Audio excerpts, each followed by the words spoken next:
Chapter 893. However, Rose was right. Ron was indeed in trouble. It was unknown when the sounds from the Weeping Valley had stopped. On the spacious ground, corpses were strewn all over the place. Blood flowed freely, as if a picture had been frozen. Ron sat quietly in the middle of the corpses with his eyes closed. At this moment, the veins on his forehead were protruding and writhing like snakes. He had a pained expression on his face. The hunting squad had been completely annihilated, but Ron's battle with the undead dragon was still ongoing. This time, the battlefield was his knowledge sea. At this moment, Ron's face was sometimes fierce and sometimes malevolent. His forehead was covered in sweat and his clothes were already soaked. However, he still sat there motionlessly. Ron was currently in the most dangerous period. All of his soul force had entered his knowledge sea. As long as there was the slightest disturbance in the outside world, even if it was a giant wolf of the lowest level, it could take his life. Fortunately, no other beasts appeared in the territory of the undead dragon. In his knowledge sea, the undead dragon's soul opened its mouth and bit down on Ron's arm as if it wanted to tear him apart. Ron's soul turned into a giant and used one hand to block the undead dragon's teeth, while the other hand sent out a barrage of punches. One man and one dragon fought in the knowledge sea, causing the entire knowledge sea to surge. Whether it was Ron or the undead dragon, both of them could feel the shock. Ron wanted to destroy the undead dragon's soul, while the undead dragon wanted to crush Ron's will and seize control of Ron's body. To both sides, this was a battle that neither could afford to lose. It was even more dangerous than the previous close combat. Die! In his knowledge sea, Ron's soul punched out and heavily smashed into the undead dragon's head. The undead dragon let out a blood-curdling scream and took a step back. Instead, it pounced forward even more ferociously, opening its mouth and biting Ron's arm. Damn it! Ron endured the pain from the depths of his soul and roared. He broke free from the other party's grip. At this moment, his knowledge sea shook. Not good! Ron cried out in his heart. He saw that the sky above his sea of consciousness had suddenly turned dark. Lightning flashed and thunder roared. Countless cracks appeared in the sky, flashing with lightning. It looked extremely terrifying. Although this battle was disadvantageous for the undead dragon, it was even more disadvantageous for Ron because the location of the battle was his knowledge sea. It was like an enemy breaking into his home. No matter whether he could defeat the enemy or not, most of the bottles and jars in his home would be destroyed. The situation was extremely dangerous. Outside the sea of consciousness, Ron's eyes were tightly shut. His face was so pale that there was no trace of blood. He bit his lips tightly, and bean-sized beads of sweat flowed down his cheek. No matter how powerful one's sea of consciousness was, it couldn't accommodate the battle between two powerful gods. If this goes on, even if I defeat this fellow, I'm afraid that the sea of knowledge will be almost completely destroyed. Ron panted heavily as he thought to himself. If the sea of knowledge was destroyed, it meant that the soul would be shattered, and he would become an idiot without any consciousness. I wonder how Rose and the others are doing? Ron thought. An anxious expression appeared on his face. At this time, his gaze gradually became resolute. No matter what, I have to return alive. After saying that, Ron's soul eyes emitted a blazing light. He roared like a wild beast, raised his huge fist, and walked towards the undead dragon in large strides. The Hengross Basin was one of the largest basins in the Hawkant district. It stretched as far as the eye could see. This was also the final barrier of the Forgotten City. It was a wise decision for Cronia to choose this place as the main battlefield. A quiet wind blew past, and Xiao Qiao lowered her head. A groundhog gently pushed aside the haystack on the ground and took a look outside. It immediately shrank back in fright.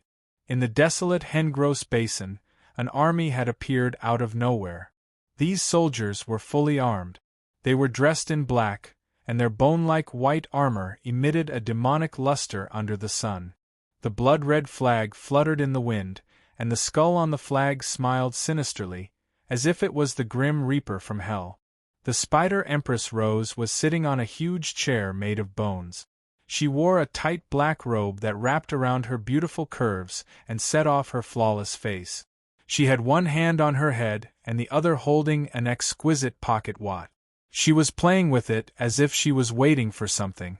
The morning mist had yet to disperse, and the morning sun shone on the faces of the young undead warriors, revealing their solemn and dignified faces.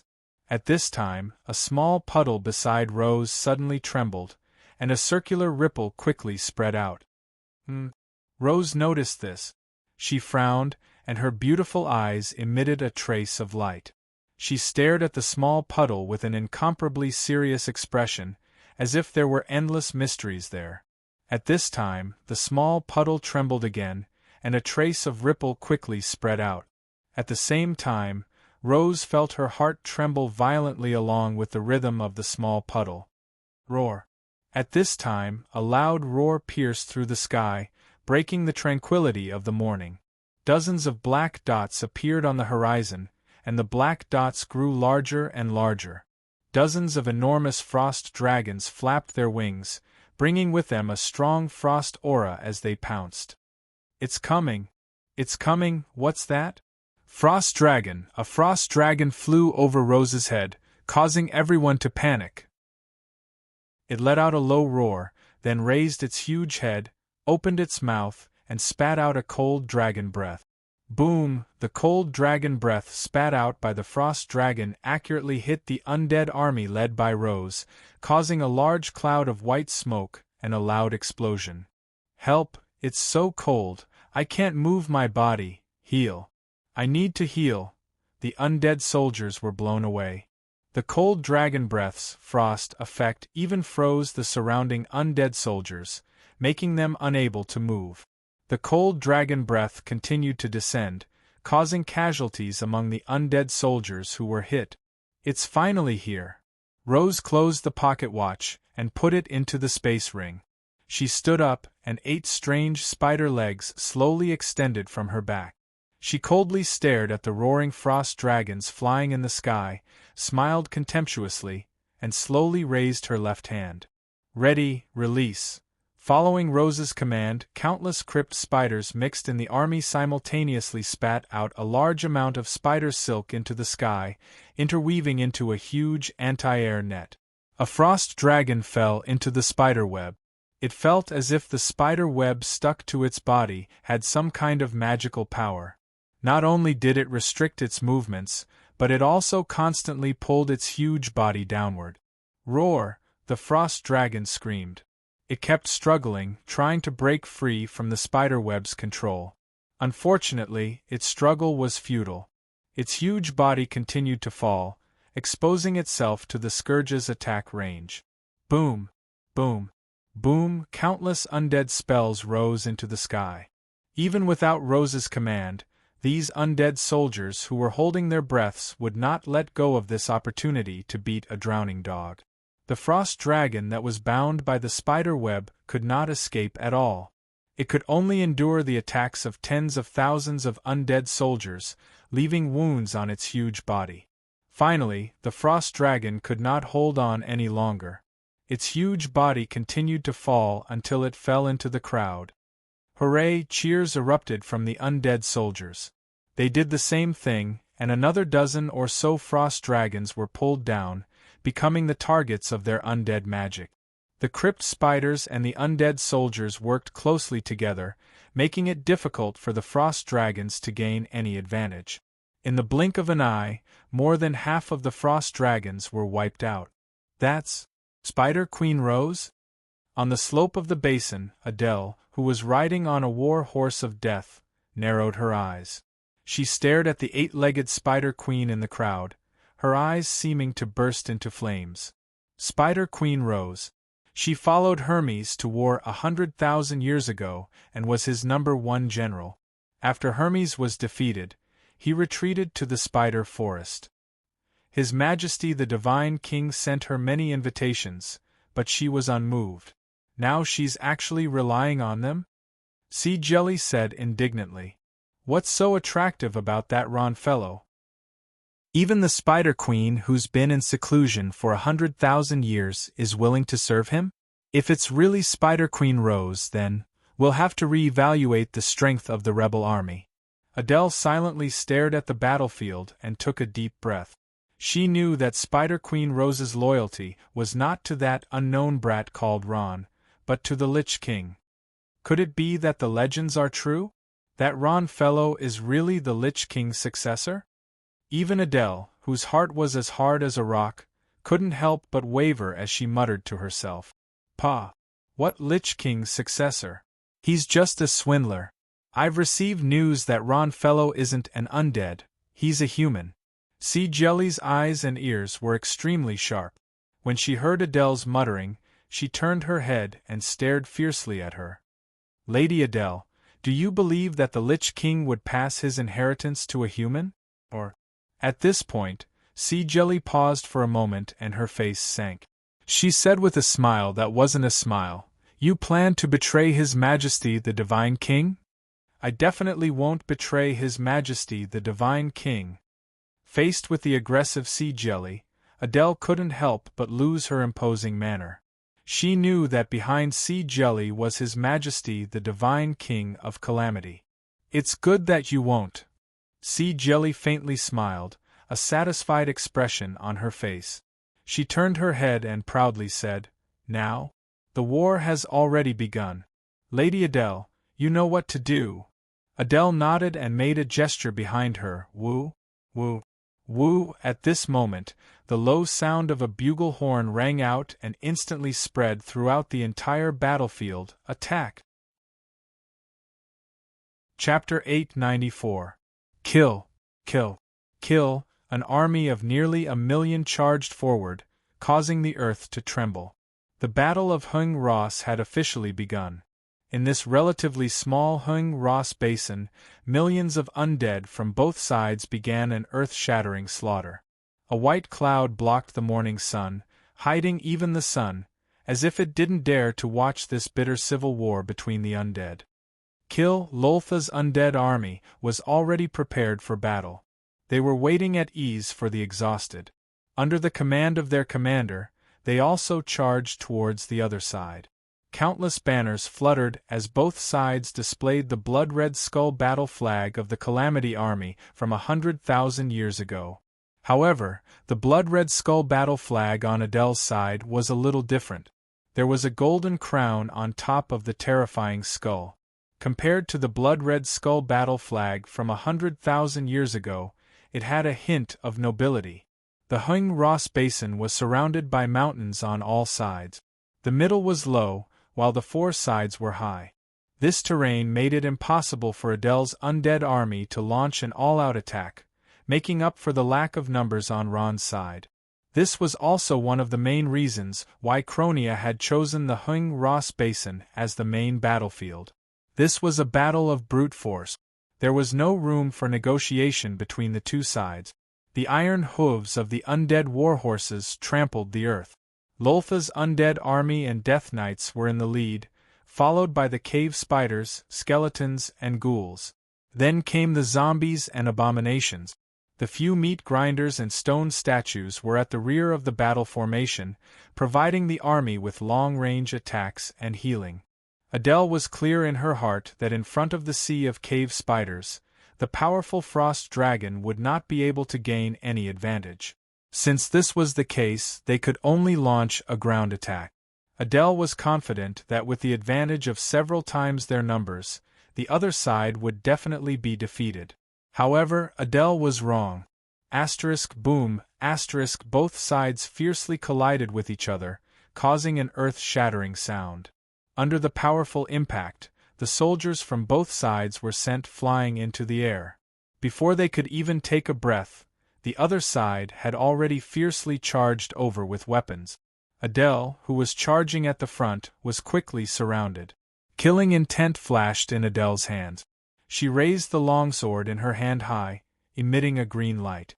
Powerful death energy erupted, and with a slash, the fearsome knight charging at the front was cut in two. The momentum of the sword didn't stop as it fiercely collided with a Death Knight wielding a two-handed heavy sword. The Death Knight, who was known for his powerful defense, was sent flying. The Death Knight with powerful defense and recovery ability was not at all afraid of the enemy's swords. One person and one horse, Adele quickly broke into the enemy's position. Adele rarely went into battle herself, but that didn't mean that she was weak. On the contrary, even when she was a god's domain expert, her strength was on par with Shea's. After obtaining Tito's death godhead, she was like a tiger that had grown wings. While fighting, she felt the death godhead in the depths of her soul continuously transmitting power. What a powerful force! Adele's heart trembled. At this moment, she felt as if she was standing at the peak of the world. Looking around, all the living beings around her were like ants. She could even see their movements clearly and see their strength clearly. This was a god, a high and mighty god, overlooking the lowly creatures from a high place that was difficult for all living things to reach. In the crowd, a pair of beautiful eyes stared at Adele, paying close attention to her every move. I was wondering who it was. So it's that old guy Tito's divinity. Rose secretly observed everything, the corners of her mouth revealing a trace of an imperceptible smile. At this moment, she felt the wind behind her head. A huge hate warrior had appeared behind Rose at some point. Its ugly body, which looked like it was pieced together from pieces of corpses, was constantly flowing with disgusting thick water. It growled, raised the huge longsword in its hand high up, and fiercely slashed down behind Rose. Swish, a sound was heard. Rose was faster than it. 8 spider legs suddenly stretched out from behind her, piercing the hate warrior's heart like sharp swords. Ugh! Ugh! Ugh! The hate warrior that was stabbed could not make out a clear sound. The ugly mouth on its stomach opened, and it continuously spat out blood. It retreated a few steps, its face a mixture of panic and fear. As Rose slowly retracted her spider legs, its huge body fell down with a loud bang. A sinister smile flashed across Rose's mouth. Immediately after, her body began to transform. Her body suddenly grew several times larger, and her slender hands began to twist and change shape. Not long after, a huge insect-like monster covered in iron armor with 2 huge pincers raised high appeared on the battlefield. A strange and cold aura enveloped the entire battlefield. Oh my God, Monster, run! The undead who had never seen Rose's real body were frightened and fled in all directions. Kiki, want to run? It's not that easy. Rose's eyes flashed, and her huge sickle-like pincers suddenly stabbed into the ground. Carcass beetles. A crack appeared on the ground, and then countless black bugs burst out like a fountain.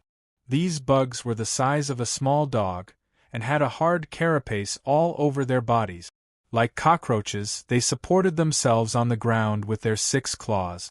On their sharp front wings, there were 2 spikes that protruded out, causing one to be intimidated.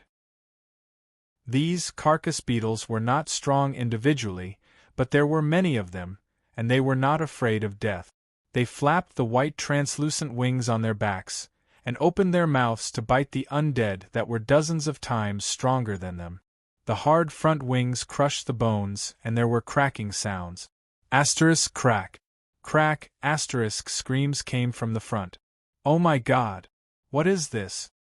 Don't bite me, it hurts, leg. My leg. At this moment, Rose activated her charge. She suddenly jumped up, raised her pincers high, and slashed down with the powerful divine energy of death. Crack! A sound was heard. The sharp pincers cut through the heavy armor of the Death Knight, and directly cut him in half from his shoulder to his abdomen. Kill! Kill! Rose suddenly broke into the battle formation, and soon, she was surrounded by a large group of undead and their summoned undead creatures. However, Rose was not afraid. She brandished her terrifying twin stingers, and charged back and forth in the battlefield. Asterisk whoosh! At this moment, a cloud of black fog suddenly appeared behind Rose, and turned into the appearance of an undead. At the same time, a sharp dagger ruthlessly stabbed towards Rose's back. The undead assassin's face revealed a sinister smile. He could almost see the sharp dagger piercing her chest from the back, and blood splattering everywhere. Unfortunately, dreams were beautiful, but reality was cruel. Clang. The undead assassin's dagger had just touched the hard carapace on Rose's back when it suddenly rebounded. How could this be? The undead assassin's eyes almost popped out of their sockets. What happened in front of him was far beyond his comprehension. Without waiting for the undead assassin to react, Rose suddenly turned her head, and as if she had eyes on the back of her head, she sent the undead assassin flying away, strong, too strong. At this moment, Rose was like an indestructible tank, and all obstacles in front of her were eliminated one by one. The powerful divine energy of death, the carapace harder than steel, and the numerous carcass beetles made her invincible on the battlefield. She was the most effective killing machine. Rose, the queen of spiders. Adele sucked in a breath of cold air. She knew that Rose was very strong, but she did not expect her to be this strong. It seems that I have no choice but to act, Adele thought to herself. She rarely fought personally, not because she was weak, but as the commander of the entire battle, she should control the situation of the entire battlefield and control the troops, and not fight like crazy soldiers. But now, Rose's appearance had overturned her thoughts. Other than her, no one could stop this god-level steel monster. Screech, in front of Adele, the head of an undead warrior flew into the sky. Blood spurted out, and the body fell down, revealing the terrifying figure of the Queen of Spiders. In the blink of an eye, the two of them discovered each other's existence. Their eyes met, revealing a burning desire to fight. At this moment, a carcass beetle suddenly jumped up, flapping its small wings, and pounced towards Adele with bared fangs and brandished claws. Bang! A loud sound was heard. The carcass beetle's body suddenly exploded, and green blood spilled all over the ground. Adele raised the shield in her hand and stood there as if nothing had happened. This is the Death Knight. Tito's weapon? Rose's pupils shrank. She recognized Tito's long sword and shield. Not to mention other things, these two items were rare divine weapons. That's right. He is my most respected teacher.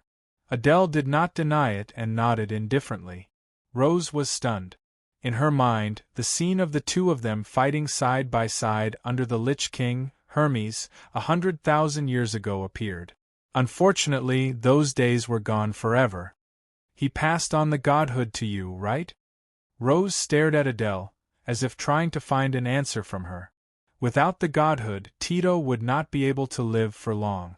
Adele smiled slightly and said indifferently, "Your Excellency Rose, don't you think that this kind of question is a bit superfluous on the battlefield?" You're right." Rose's eyes flashed. Her huge body took half a step back, and she put her stingers together like weapons.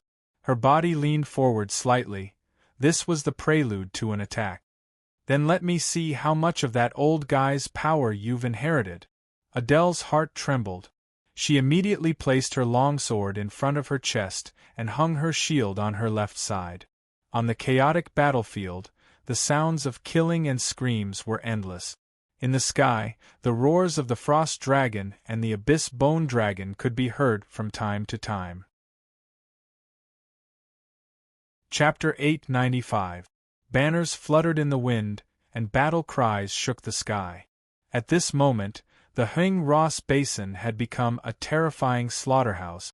A necromancer kept chanting an obscure incantation, and not long after, ugly and disgusting undead creatures stood up shakily. The necromancer waved the staff in his hand, and those undead creatures rushed forward like hounds that had seen blood. At this time, a strange black shadow quietly approached. Bang! A bright light flashed, and a large head flew up into the sky, spurting out a 3-meter-tall column of blood. At the moment of the attack, the undead assassin revealed himself. He looked contemptuously at the fallen corpse, and the corner of his mouth curved into a sinister smile. At this time, he suddenly felt pain in his chest, and when he looked down, he saw a sharp longsword piercing his chest from his back. The undead assassin's eyes showed strong disbelief, and his body swayed before finally falling down powerlessly. Countless such scenes played out on the battlefield. In the Hung Ross Basin, both sides had invested nearly 1,000,000 troops. Every inch of land, every trench, had been repeatedly fought over, and blood had dyed the ground red, forming small puddles one after another. Although the undead army led by Rose was much smaller than Adele's army, with only a little over 1,000,000 people, they fought very tenaciously. They were like a steel wall condensed from blood, stubbornly blocking Adele's army of more than 6,000,000, unable to take a step forward. On the ground, the fierce battle continued, and the battle in the air was especially fierce. Both sides threw in hundreds of thousands of frost dragons, tens of thousands of abyssal bone dragons, and hundreds of thousands of elite gargoyles, forming a dense dark cloud in the sky. Boom, boom, boom. On the other side of the battlefield, Death Knight Adele and Spider Queen Rose were fighting back and forth. Both sides were evenly matched in strength, and for a time, they were in a deadlock. The collision of divine powers caused a large number of sparks to erupt, burning the fighting spirit and lighting up the entire sky. Clang! Adele fiercely slashed her sword at Rose's back. The rebounding force from Rose's hard carapace caused her hand to hurt. The chariot of death under her was unable to withstand the powerful force, and was forced to retreat a few steps. What a powerful defense! The more Adele fought, the more frightened she became. She couldn't believe that even though she had inherited Lord Tito's divinity, she was still lacking in strength. She didn't know that 100,000 years ago, the Spider Queen's notoriety had far surpassed Tito's.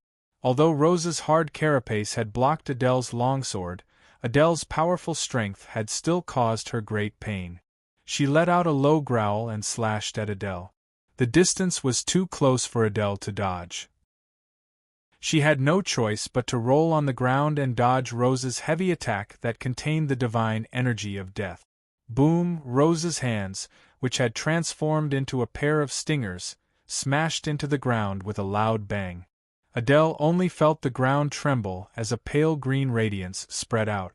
With Rose as the center, cracks spread out like a spider web. The surrounding undead soldiers seemed to have been struck by lightning as they stood there in a daze. Slowly, blood flowed out from the corners of their mouths as they were shaken to death. Although she was in a sorry state, Adele was still lucky enough to dodge Rose's heavy attack. However, her mount, the chariot of death, wasn't so lucky. How could the carrion beetles that Rose had summoned let go of this opportunity? They swarmed over, and in the blink of an eye, not even a skeleton was left. What a terrifying strength! Adele was overwhelmed with shock. She had made sufficient mental preparations for this battle, but she had still underestimated Rose's strength. Although you have inherited Tito's power and have been promoted to a god, there is still a difference in strength between gods. Rose smiled coldly. She didn't stop moving her feet. Her 6 gigantic limbs moved quickly and pounced towards Adele. Her speed wasn't inferior to that of a galloping warhorse. Die! At this moment, Rose had already rushed in front of Adele. She raised her huge pair of stingers and smashed them fiercely. Come! Adele, who had lost her warhorse, didn't want to be outdone. She raised her shield and once again clashed with Rose. Boom! Boom! Boom! This was a battle between gods. Because both sides were using the power of death, every collision caused the air to tremble. In terms of body size, the Crypt Lord Rose was nearly twice as big as the Death Knight Adele. However, her whole body was covered in a hard carapace. Her body was heavy and indestructible. Similarly, the Death Knight Adele was known for her defensive power. Her martial arts were excellent, and she had an additional evil halo. As long as her injuries weren't too serious, she could recover in an instant. However, in terms of overall strength, Rose still had the upper hand. She forced Adele to retreat step by step. The battle was reaching its climax. As more and more undead soldiers entered the battlefield, the undead on Rose's side gradually lost. Damn it! Rose also saw this scene and her heart sank. In a grand battle between heroes, victory or defeat greatly affected morale, but it didn't play a decisive role. Even if Rose's strength was greater than Adele's, if her army was wiped out by the enemy, she alone wouldn't be able to salvage the situation. Although she had been beaten into a sorry state by Rose, Adele knew that as long as she could hold on and not lose, they would definitely win this battle. After destroying the undead army in the Hengroth Basin, the Forgotten City was like a young woman who had been stripped naked in front of the scourge. Huff, huff, huff, ha, surrender. With your little strength, how can you contend against His Majesty the Divine King? Adele panted heavily as she spoke to Rose. At this moment, a rare smile appeared on her face. You're talking about Fismare? Rose's eyes narrowed. Sorry, I have no interest in that guy. Us crypt spiders are only loyal to the Lich King. His Majesty the Divine King is the true successor of the Lich King, Adele said resolutely.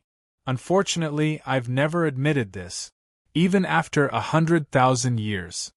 Rose smiled and said seriously, however, the true successor of the Lich King has already appeared. He's in the Forgotten City, and you guys are just rebels under the banner of the Scourge. Ha ha, you're talking about that human called Ron? Adele laughed when she heard this. Since when did us undead need to be loyal to a lowly human? His Majesty the Divine King. Only His Majesty the Divine King can revive the undead race. He's the hope of all undead, Adele said, a trace of fanaticism in her eyes. Save this nonsense for His Majesty the Divine King, Rose said disapprovingly. She couldn't be bothered to argue with Adele now. Adele pointed around and sneered. Do you think you still have a chance?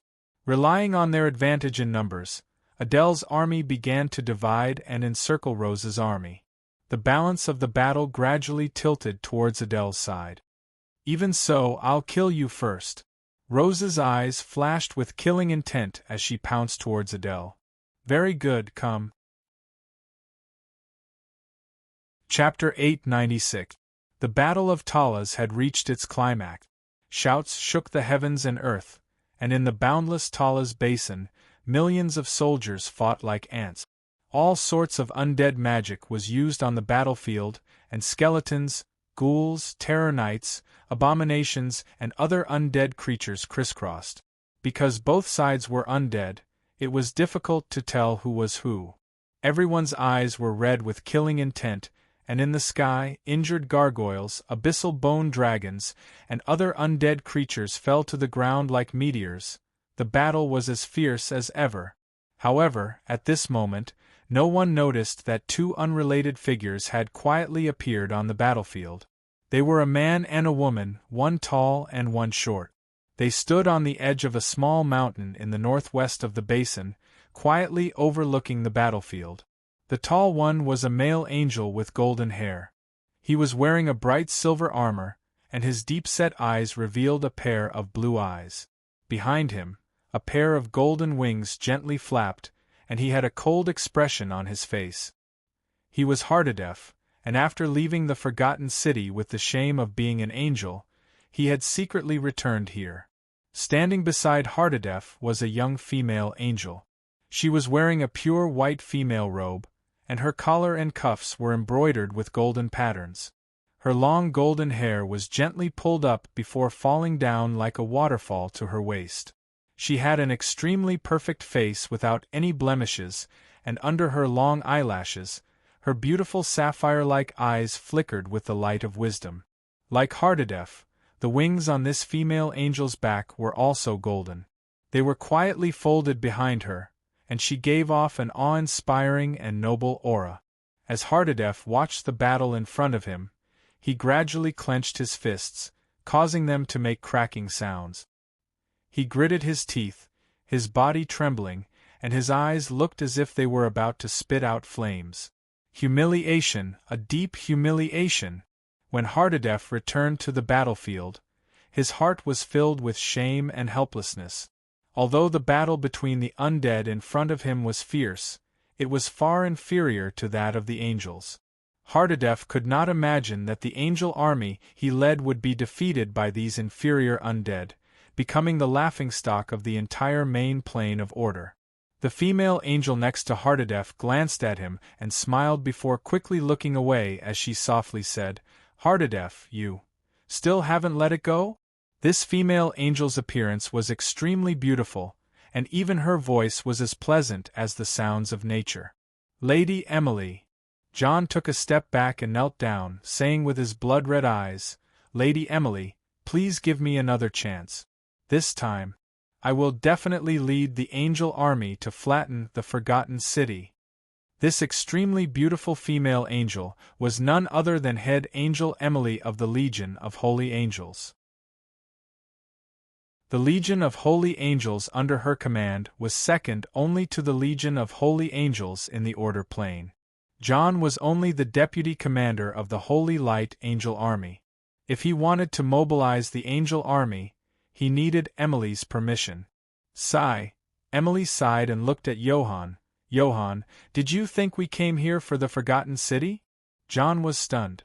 He raised his head and said in astonishment, "Could it be that it isn't?" "Of course not." Emily shook her head. "I'm just curious about the strength of the undead. Although I don't understand your actions, I think that since you made the decision to retreat, it should be the right thing to do. I just want to know the reason."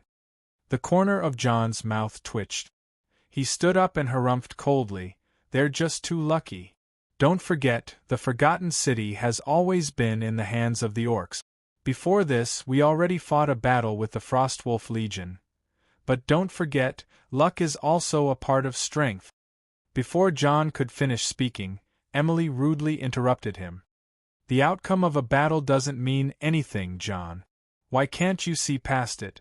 "I just don't want to accept it." John sighed. He turned to look at the battlefield, anger surging in his heart once more. If it were another legion, it would be fine, but these undead, these lowly undead. Emily shook her head and didn't say anything else. At this moment, her eyes fell on Rose. After a long while, she slowly spoke. "I didn't think that she would actually leave the Spider Forest. Looks like the news is true. The successor of the Lich King has finally appeared. Other than the Lich King, the Spider Queen will not be loyal to anyone else." "The Lich King?" John laughed disapprovingly. "He's just a human brat who's still wet behind the ears.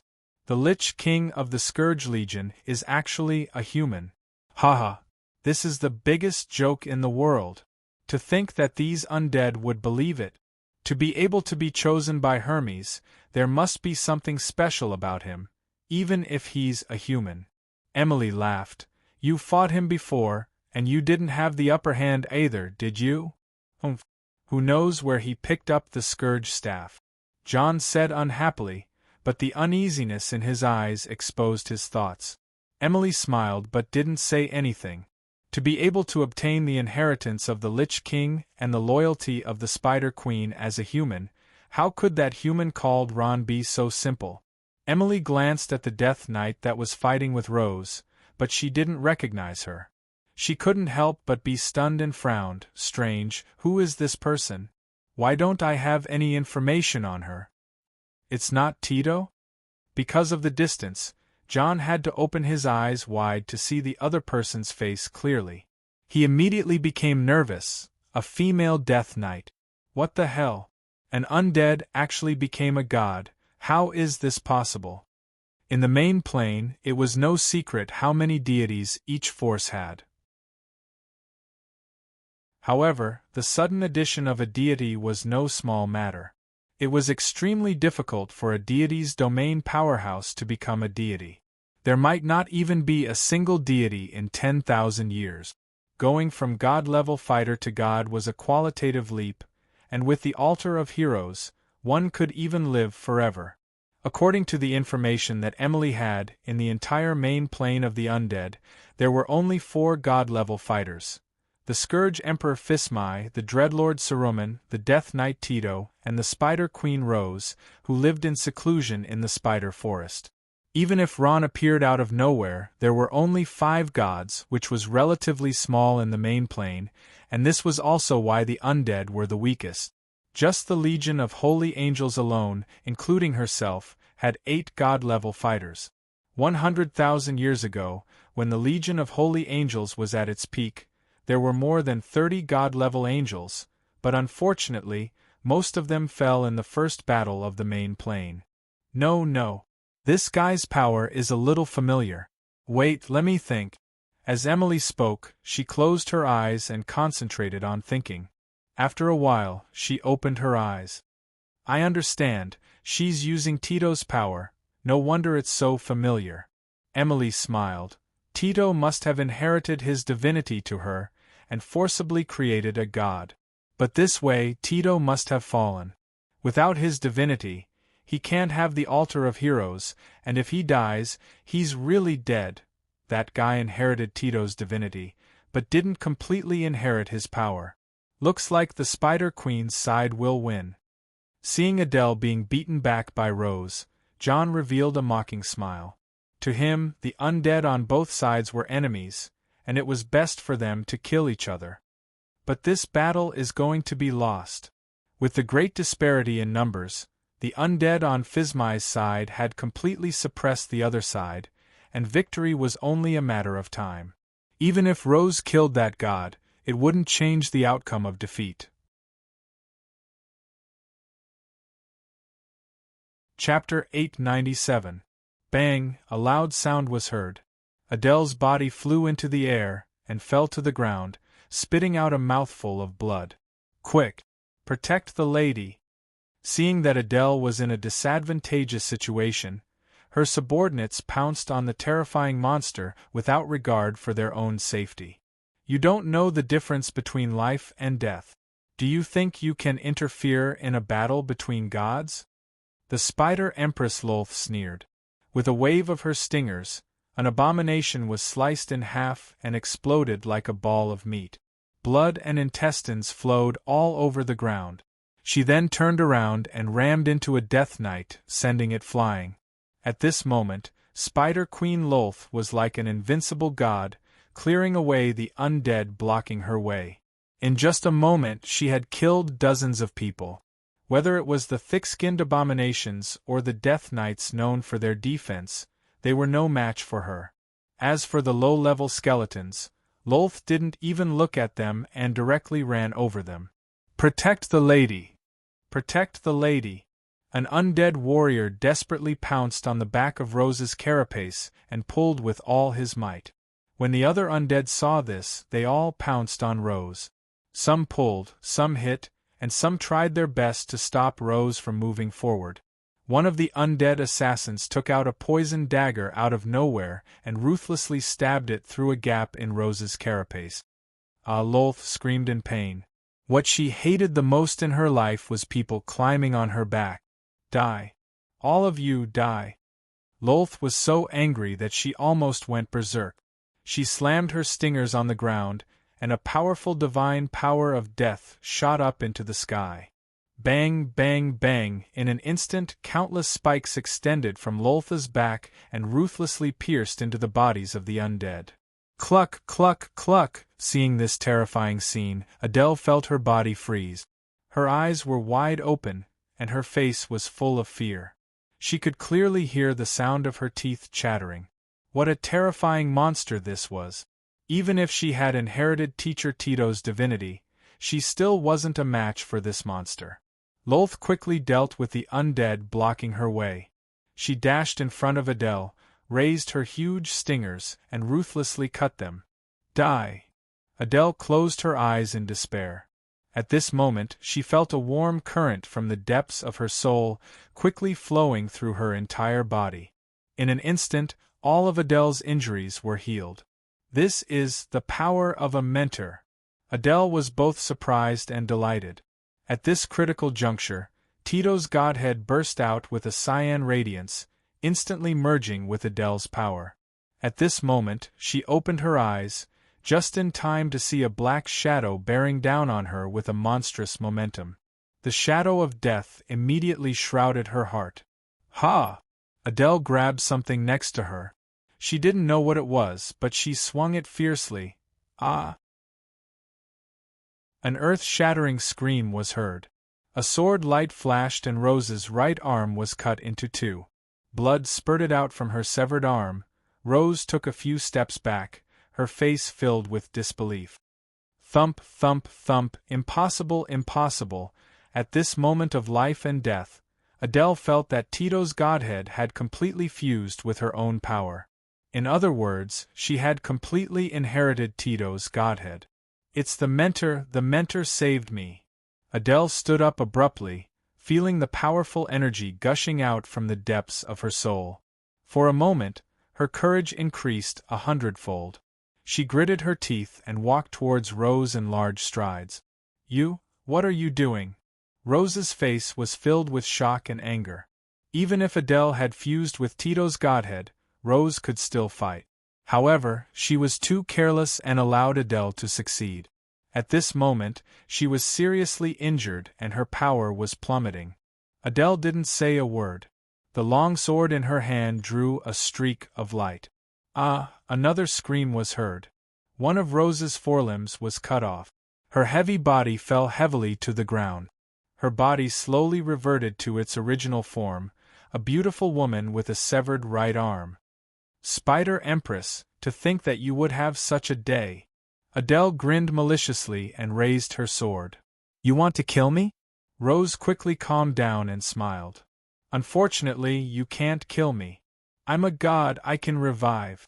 Revive? Adele sneered and pointed at the forgotten city behind her.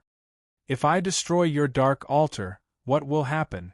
A trace of fear finally appeared on Rose's face. Go to hell. Adele waved her long sword and chopped down on Rose's head. Bang! At this moment, a black shadow suddenly appeared beside Rose. This black shadow raised two pitch-black daggers and blocked Adele's longsword. Although it blocked Adele's longsword, the powerful death energy still caused her to vomit blood and retreat. The black shadow didn't dare to continue fighting. She grabbed Rose and ran.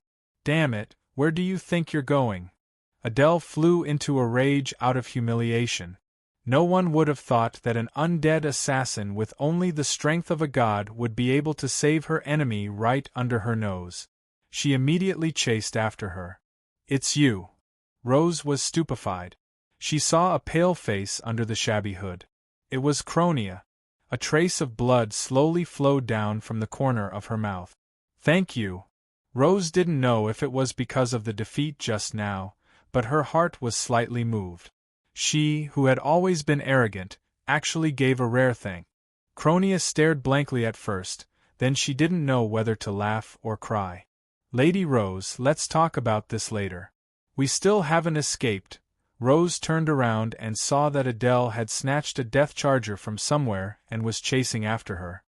This guy is really hard to deal with. Rose cursed. If she hadn't been careless and suffered heavy injuries, with her personality, she would have definitely turned around and fought with her life on the line. Even if she died in battle, it didn't matter. In any case, the Dark Altar could revive her. But now that Ron wasn't here, she was the only god in the entire Forgotten City. If she died in battle, then the Forgotten City wouldn't be able to protect itself. Cronia also understood this point, so she risked her life to save her. Lady Cronia. Just as she was speaking, Hinder came up to her with a staff. Since Cronia was no longer the leader of the Shadow Thieves, Hinder didn't call her Lord Leader. Block that guy behind me. Cronia took a deep breath and said. Hinder glanced at Adele behind him, a determined look in his eyes. Yes, Lady Cronia. Originally, Hinder's strength was still okay, but his luck wasn't too good. He ran into a god like Adele, and the undead creatures he summoned were easily destroyed. Even the strongest skeleton monarch was cut in half by Adele's blade. If he hadn't run fast enough, he would have lost his life. At this moment, Adele was like a god of death. No matter who stood in front of her, they would be chopped into pieces by her sword. She had already made up her mind to kill Rose, whether it was for the sake of this war or for the sake of His Majesty the Emperor. Rose was heavily injured, so this was the best opportunity to kill her. Adele did not forget that there was another even more powerful god in Forgotten City eyeing her covetously. At this moment, an earth-shattering battle cry came from the direction of the Forgotten City. Smoke and dust billowed as an undead army charged out. The one in the lead was Shea. She went straight to meet Adele.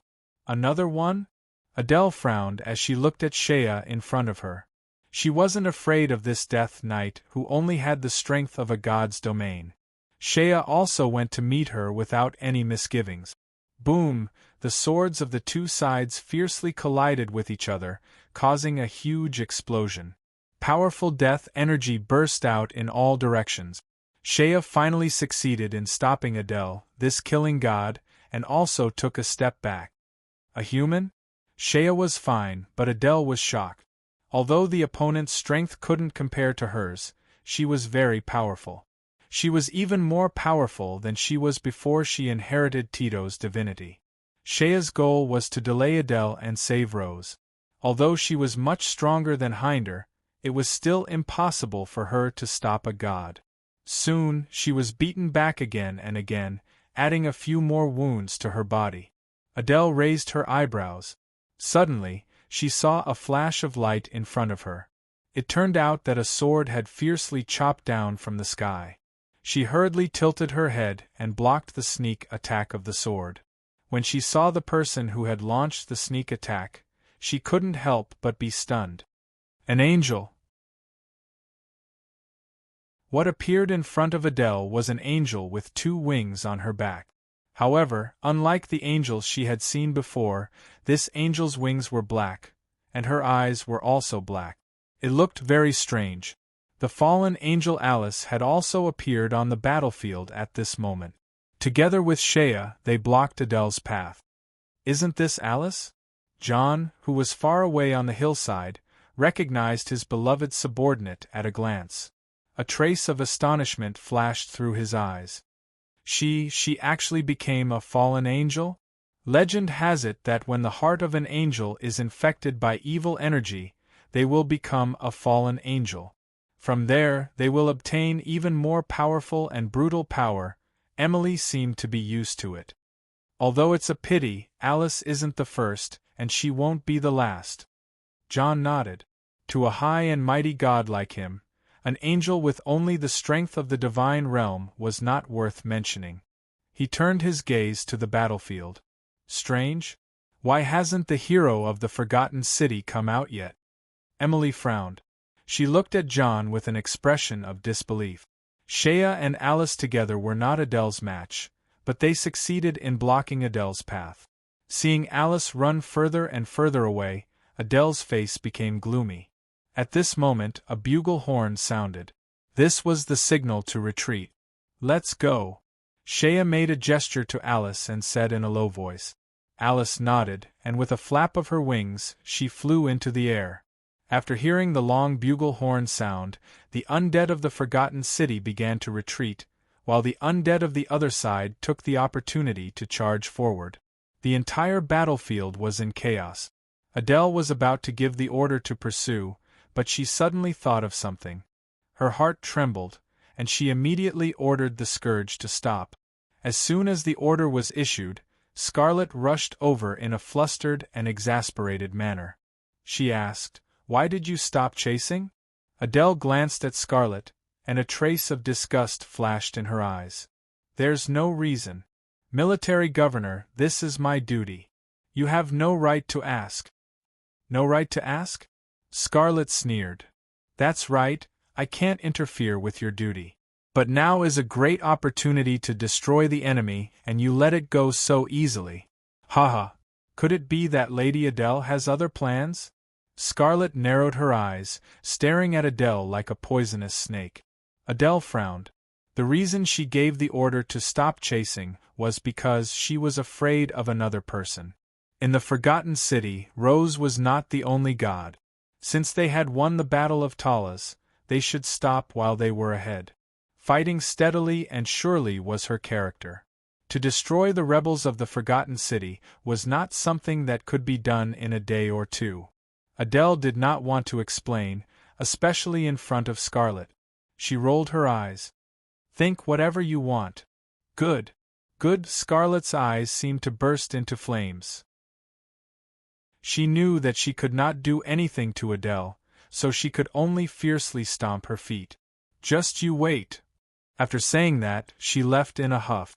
Adele looked at Scarlet's back as she left, and her face gradually became serious. Chapter 898. It was a peaceful night. Tents covered almost the entire Hengross Plains. Ever since Adele won the Battle of Hengross, the Hengross Plains had become the domain of the Scourge. In the camp, bonfires rose. The undead soldiers gathered in groups of 2s and 3s, eating dinner and talking about the intense battle today. From time to time, 1 or 2 painful groans could be heard from the tightly closed tent. Lady Adele, Commander-in-Chief. Adele walked through the camp. The undead soldiers of the Scourge stood up and saluted her, their expressions full of respect. Adele nodded indifferently. It was her habit to inspect the camp's defenses at night. If they were ambushed by the enemy at night, it would be over. Is there any movement over there? Adele asked indifferently. Her every movement now had a sense of majesty. Reporting to my lady, there is no movement from the Forgotten City. An undead assassin saluted and replied, but I was discovered just as I approached the city wall. It wasn't easy for me to escape. Adele sized up the undead assassin.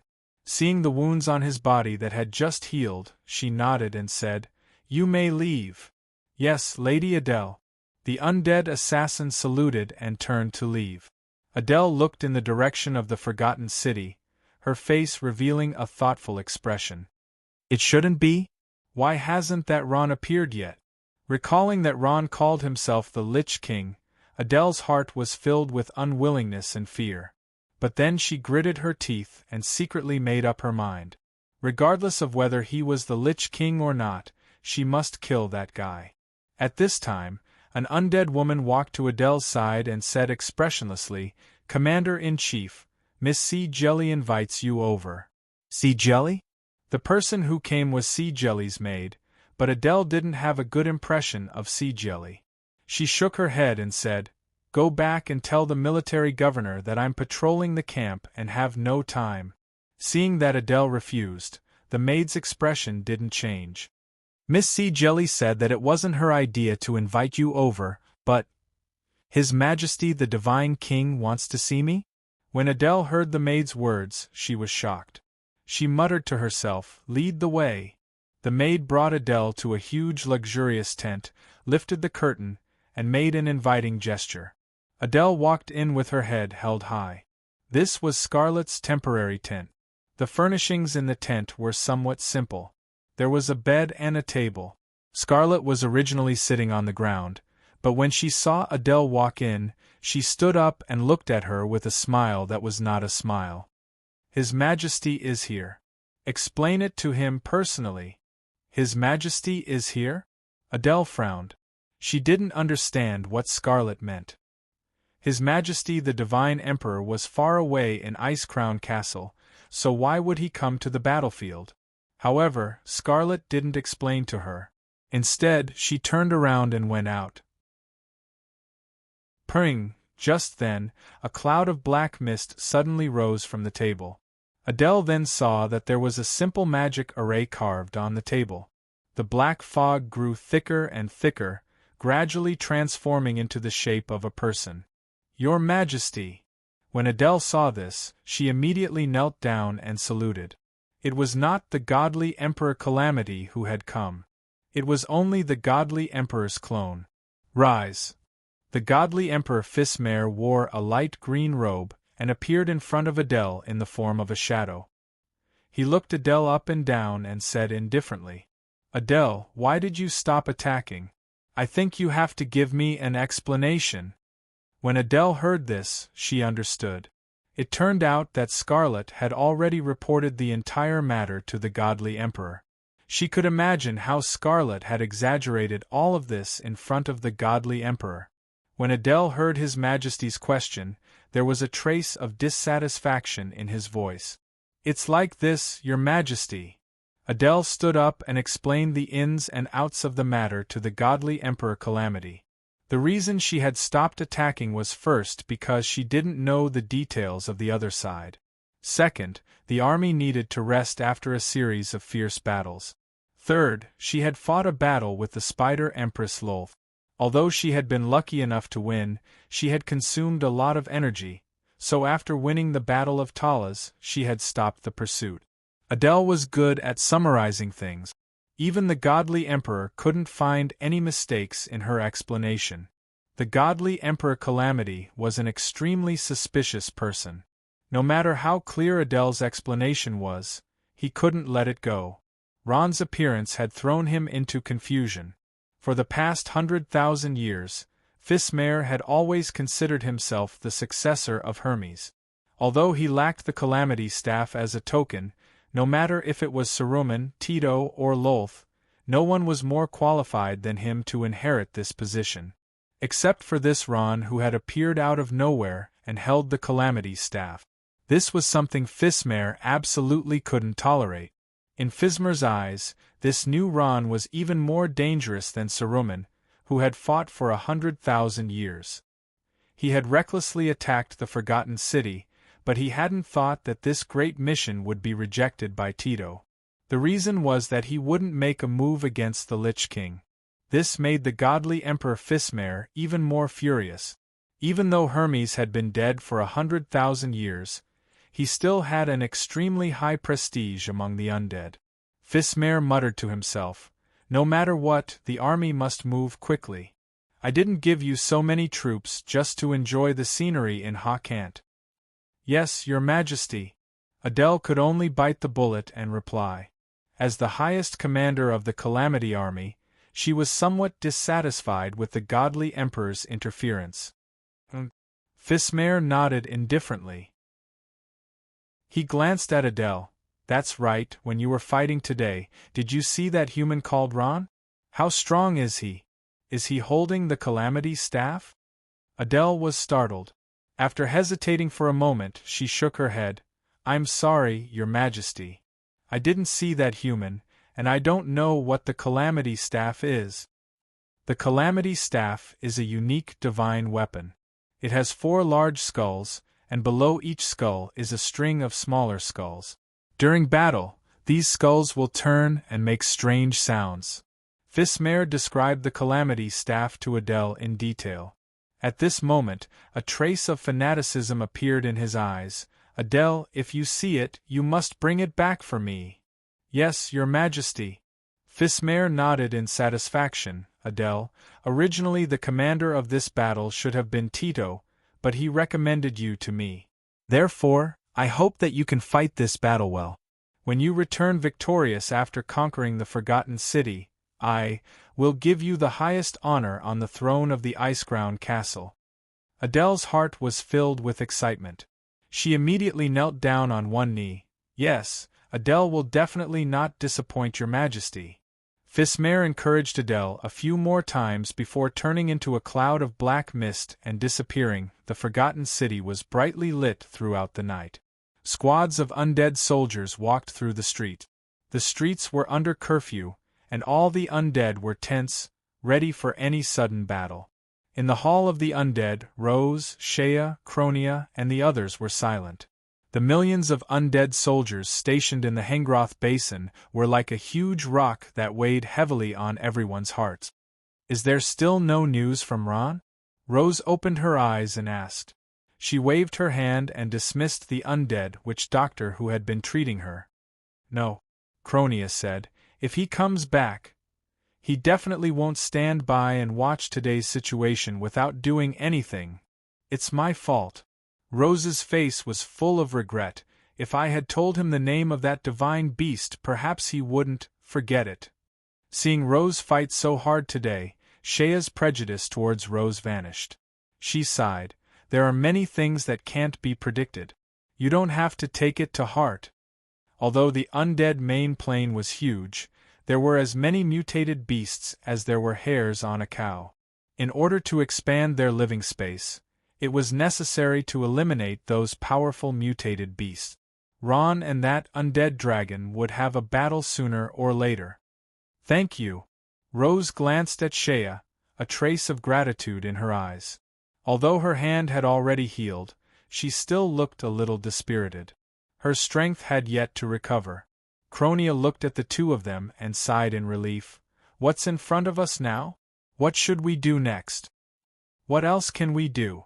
Tomorrow I'll charge again and let those guys have a taste of my Rose's power. Rose coldly snorted, a trace of killing intent appearing on her face. It wasn't that she couldn't defeat Adele, she was just a little careless. Today's failure made her extremely unwilling. No. Rose's suggestion was vetoed by Shea. Although the enemy's strength is about the same as ours, their military strength is more than double ours. We'll be at a disadvantage if we charge head-on. Shea shook her head. My suggestion is to rely on the advantageous terrain of Forgotten City to defend. Defend? Cronia muttered to herself, thinking that this was also a good idea. Forgotten City had built so many ghost towers and spider towers. If the enemy dared to come, regardless of whether they were in the sky or underground, it would be enough to make them suffer. This is also a good idea, Cronia said. Although the defense is good, it's too passive.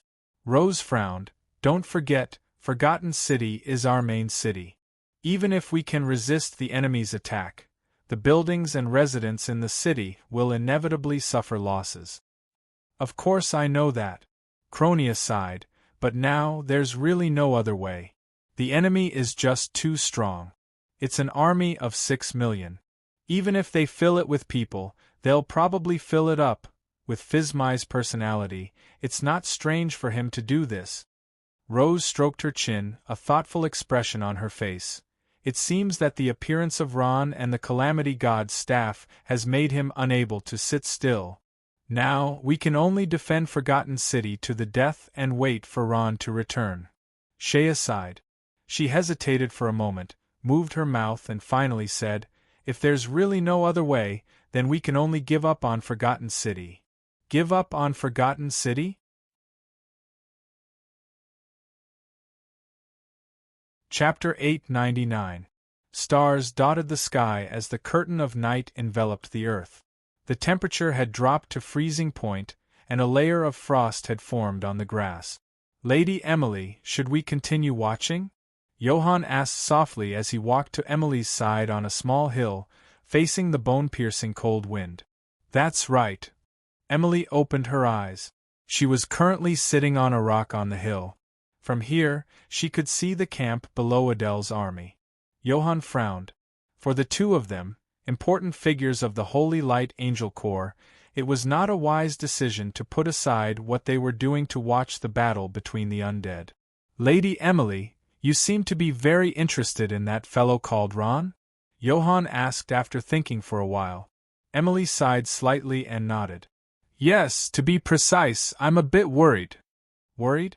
A trace of astonishment flashed through Johann's eyes. He did not think that the word worried would come from the mouth of the Holy Light Angel Emily. Johann had once lost to Ron, but he had always thought that it was just a fluke. He had wanted to lead the angel army back to the Forgotten City countless times to wash away the humiliation of that battle, but he had been stopped by Emily. What are you worried about? I'm worried that this human will become the new Lich King. I heard you say that he used the Calamity God's staff when he fought with you. It's just a divine weapon. Johann waved his hand.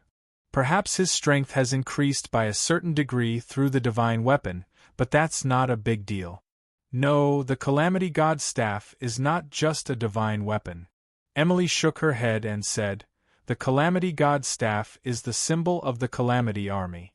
Although Phizmai inherited the Calamity Army, He was never acknowledged by the undead because of this reason. That's why they split into the Calamity Army and the Plague Army. Johann nodded. I know this, but what does it matter? Even if the undead are unified, they are still undead. Our angel army is not even afraid of the demon army in the main plane of hell, so why would we be afraid of these undead? You don't understand at all. Under the leadership of the Lich King, the unified undead will explode with great power, Emily said with a trace of fear in her eyes. Johann fell silent. He did not participate in that battle, and no one dared to mention it. In the entire main plane of order, that battle was a secret. What happened in the war 100,000 years ago? Hardadef took a deep breath and asked. 100,000 years ago. Emily sighed as she gazed into the distant night sky. Her thoughts drifted into her memories. The situation 100,000 years ago was different from now. At that time, the strongest forces in the main plane were the Calamity Army in the main plane of the undead, and the Legion of Holy Angels in the main plane of order. Our Holy Light Angel Army was just a small army under the shadow of the Legion of Holy Angels. Oh, right, there was no alliance of justice or alliance of evil back then. The beginning of that dimensional war was also an accident. At that time, all the major armies were keen to develop their own forces in the secondary planes. In that secondary plane called Amros, the Legion of Holy Angels and the Calamity Army had a conflict. Amros, Johann said in surprise. Yes, Amros. Emily nodded. If Michael did not mention it to me, I would have almost forgotten this name. The cause of the incident seems to be that Michael sent an angel to the secondary plane to kill a representative of Hermes. Then, he allied with the native forces and destroyed a force called the Scourge Church. Oh! Johann's eyes showed a hint of surprise. Then Hermes would not let this matter rest, right? Of course. If he could take this lying down, he would not be Hermes. Emily laughed. He quickly led the Calamity Army back and happened to meet Michael's angel army. Both sides broke out in that place called Amros. Johann listened with fascination. And the result? Which side won? No one won. Emily shook her head. They only destroyed that secondary plane called Amros. The war between the Legion of Holy Angels and the Calamity Army spread from the secondary plane to the main plane. The main plane formed the Alliance of Justice, led by the Legion of Holy Angels, and the Alliance of Evil, led by the Calamity Army. Great battles broke out between the Allied forces, and all the major forces were forced to get involved. At this point, Emily looked down and smiled. Compared to the earth-shattering planar war 100,000 years ago, this battle between undead creatures was nothing more than a small skirmish. Forced to get involved? Then our Holy Light Angel Army also. Johann paused for a moment and laughed. Can't we choose to be neutral? No. Emily shook her head without hesitation. At that time, there was no such thing as neutrality in the main plane. If we did not join either side, we would only be waiting for death. Our Holy Light Angel Army could only join the Alliance of Justice. Otherwise, not to mention the Calamity Army, even Michael would not let us go. The reason is simple. No force would give others the chance to stab them in the back. Johann inhaled a breath of cold air and laughed. Fortunately, we joined the Alliance of Justice and defeated them. It's not that simple. Emily sighed. Actually, you're wrong. When the Alliance of Justice was first established, they were always suppressed by the Alliance of Evil. After all, the Calamity Army was too powerful. Just thinking about the undead everywhere makes one's heart tremble. No one could resist those crazy undead. The elves of the life main plane were defeated. The elementals of the elemental main plane were defeated. The dwarves' iron furnace fort was almost razed to the ground by the Calamity Army. The king of the hills fled with his defeated army. The giants were exterminated. The Legion of Holy Angels was defeated. Our Holy Light Angel Army was defeated. The two angel armies of glory and him were annihilated in the holy garden of Eden. The holy mountain fell. Then, the armies of the alliance of evil gathered in the main plain of order and besieged the city amongst the clouds. This was the final battle. The soul-stirring battle was narrated by Emily.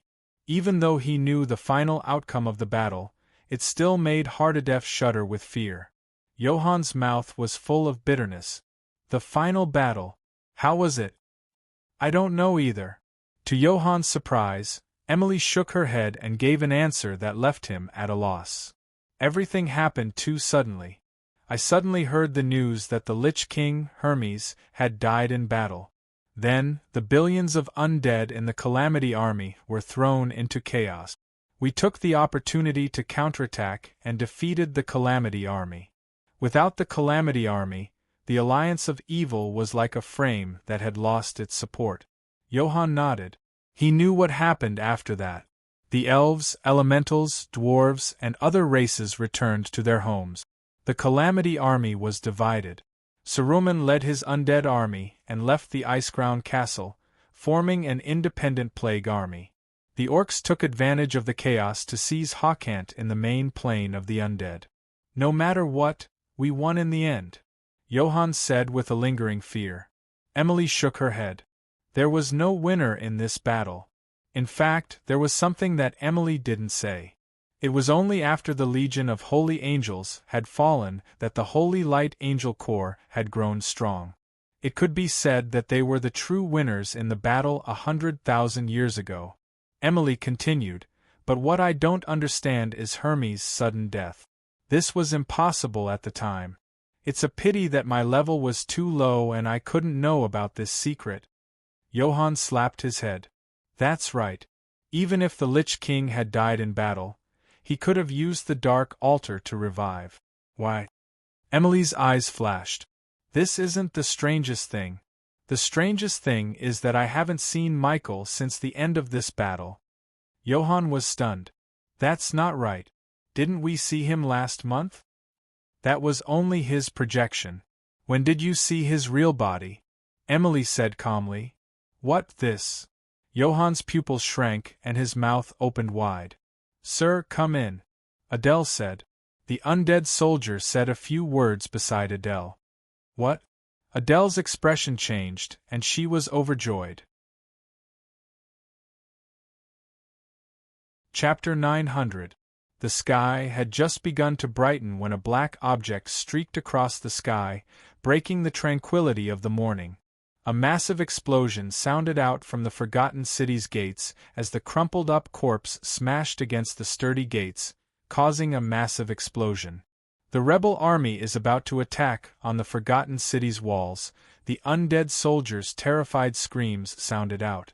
From one of the captives, Adele had heard that Ron was not in the Forgotten City. Her worries were immediately dispelled, and she ordered her army to attack. Thousands of meat grinders were lined up in a row, and countless pieces of corpses were thrown into the Forgotten City, covering the sky like raindrops. Boom, boom, boom, countless pieces of corpses fell on the city walls, houses, and roads and exploded like bombs. Their corrosive blood splashed onto the city walls, causing green smoke to rise. Dang! Dang! Dang! The Forgotten City's death knell rang out, and it instantly spread to every corner of the city, causing all of the undead's hearts to tighten. War was coming. Adele was riding on a tall war horse of death. She was fully armored, and she was in high spirits. Her long red cloak fluttered in the wind, and her cold eyes were filled with killing intent. She drew her long sword and swung it forwards. Attack! In an instant, millions of undead soldiers surged like a tide across the Ross Basin, directly attacking the Forgotten City. Death Knights covered in heavy armor, undead assassins who were agile and fast, necromancers who controlled countless undead creatures, gargoyles that were as dense as locusts, and frost dragons that continuously roared and gave off a cold aura. Under Adele's command, they launched an all-out attack on the small Forgotten City. Adele was determined to win this battle. They're coming! They're coming! They're attacking! Stop them! Hurry and stop them! for Lord Lich King, kill! The undead soldiers, who had long since been prepared, immediately counterattacked. Taking advantage of the terrain, they quickly pushed back the rebel army's first wave of attack. However, it was a pity that there were simply too many enemies. There were nearly 6 million undead, which was more than the undead in the entire Forgotten City. Very soon, Adele's undead army broke through the Forgotten City's first line of defense and charged into the city. However, the second line of defense was not so easy to break through. The ghost towers and frost towers, which were set up every 100 steps, suddenly lit up as if they had come alive. "Oh no, my body is frozen. Ah, my soul. What the hell? It's attacking my soul." Pained cries came from the front lines as the undead who had entered the city were counterattacked by the Forgotten City. The ghost tower and frozen city quickly harvested these undead souls. The meat grinders occupying the high ground of the castle also began to counterattack.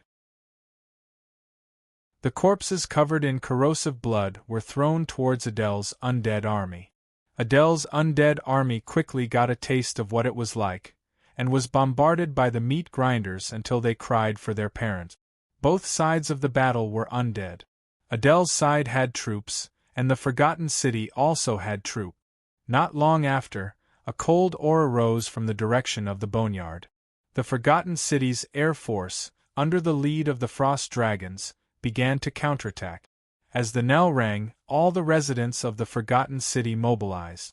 Although they were weak, with some only having the strength of a master, they all bravely picked up their weapons and attacked the invaders who had come from afar. "They're finally here," Cronia said with a grave expression as she stood in front of the platform of the undead hall in the center of the Forgotten City, looking at the dark clouds rising in front of her. "It's time to go on stage." Shea's eyes were filled with fighting spirit. "We must defend the Forgotten City. We have no way out." Alice was silent, but the sword in her hand gradually tightened for the undead. Rose roared in a low voice, and in an instant, she turned into a huge monster. The Forgotten City's undead relied on the ghost towers and frost towers to fight back. Adele's army left a ground full of corpses at the second line of defense. To the attacking undead, these ghost towers were like impregnable fortresses. They were also like trenches of death. Once the undead stepped into the attack range of these ghost towers, no matter if they were on the ground or in the air, their lives would be rapidly reaped. Even the most powerful frost dragons fell to the ground under the attacks of these ghost towers. Of course, Adele's 6 million undead army was not to be trifled with. The meat grinder began to attack, and the blood-stained corpses smashed into the ghost towers and exploded. Green flames rose from the exploded ghost towers, and soon they turned into a white light that soared into the sky and disappeared. As the ghost towers were destroyed one after another, the Forgotten City's second line of defense was on the verge of collapse. At this moment, a group of undead charged out of the city. The one leading them was Shea. She charged out like a whirlwind, quickly carving out a path of blood. No one could stop Shea, who was like a death god. She quickly charged into the enemy's camp, and with the cooperation of this new force, the rear of Adele's army suffered. A meat grinder fell apart under Shea's sword. A 10 Victories stone statue saw that the situation was bad, and turned to flee. However, it was swarmed by the undead like wolves and tigers, and turned into scrap metal. "Retreat! Hurry and retreat!" The undead mages, who had weak bodies and were powerless in close combat, were so shocked that their faces turned pale. An undead army led by a death knight had already killed their way into their camp. In an instant, dozens of undead mages fell into pools of blood. Shea and her undead army were like a sharp knife, ruthlessly stabbing into the hearts of the undead. Adele's undead army's attack was suppressed. Bang! At this moment, Shea's sword seemed to have bumped into an iron wall, and was bounced back by a powerful force. She turned her head and saw that it was Adele. "Your time of death has come. Humans!" Adele elegantly twirled her sword as she spoke with a relaxed expression. Is that so? Shea stared unwaveringly into Adele's eyes. In the face of a powerful god, she did not choose to retreat. Your strength is pitifully weak. Even if you take over the Forgotten City, you won't be that strong. You're relying on nothing more than Ron, who received the Lich King's inheritance. Adele said with a cold smile. Then you should put down your weapons and surrender to us. Surrender to the great Lich King. You should know that not only did Ron obtain the Calamity God staff, he also obtained the Lich King's power inheritance. Shea said word by word. With her personality, even if she was about to die in battle, she would not say such words that sounded like she was begging for mercy. It could be seen that the situation in the Forgotten City was extremely tense. But now, where's Ron? Adele said with a smile. Shea's expression changed. I already know that Ron is not in the Forgotten City. Adele laughed. But human, you're too naive. That's right, the Lich King Hermes is indeed a great hero. But human, I have to remind you that 100,000 years have already passed. Shea fell silent. Fame only belongs to the past. Who is the true controller of the Calamity Army now? It's the great divine Emperor. Whether or not he has the Calamity God staff, he will still be the master of the Calamity Army. So what if Ron is in the city? He can't change anything. Perhaps some of my irrational subordinates have surrendered to you, but they can't change the overall situation. The corners of Adele's mouth curled up slightly. Don't be so stubborn. Human, I see that you're quite strong. If you're willing to put down your weapons and surrender, I, Adele, swear in the name of the gods that I will guarantee your life. How about it? Before Shea could reply, a furious roar came from afar. Shea, don't listen to her nonsense. As she spoke, the Spider Queen Lolth descended from the sky. Her huge body landed on the ground, filling the air with smoke and dust. At this moment, she stood in front of Adele, her entire body emitting a cold, murderous aura. Adele, your opponent is me. Spider Queen Lolth. Adele raised her beautiful eyes. 100,000 years ago, you led the Spider Clan away from the Calamity Army. I didn't expect to see you again 100,000 years later.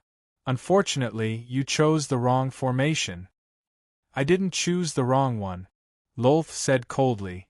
We, the Spider Clan, will only be loyal to the great Lich King, not to that worthless Fismare. You're courting death. Adele was furious. She abruptly spurred her warhorse and charged towards Lolth. Very good. Lolth grinned and fought with Adele. The two gods once again clashed fiercely.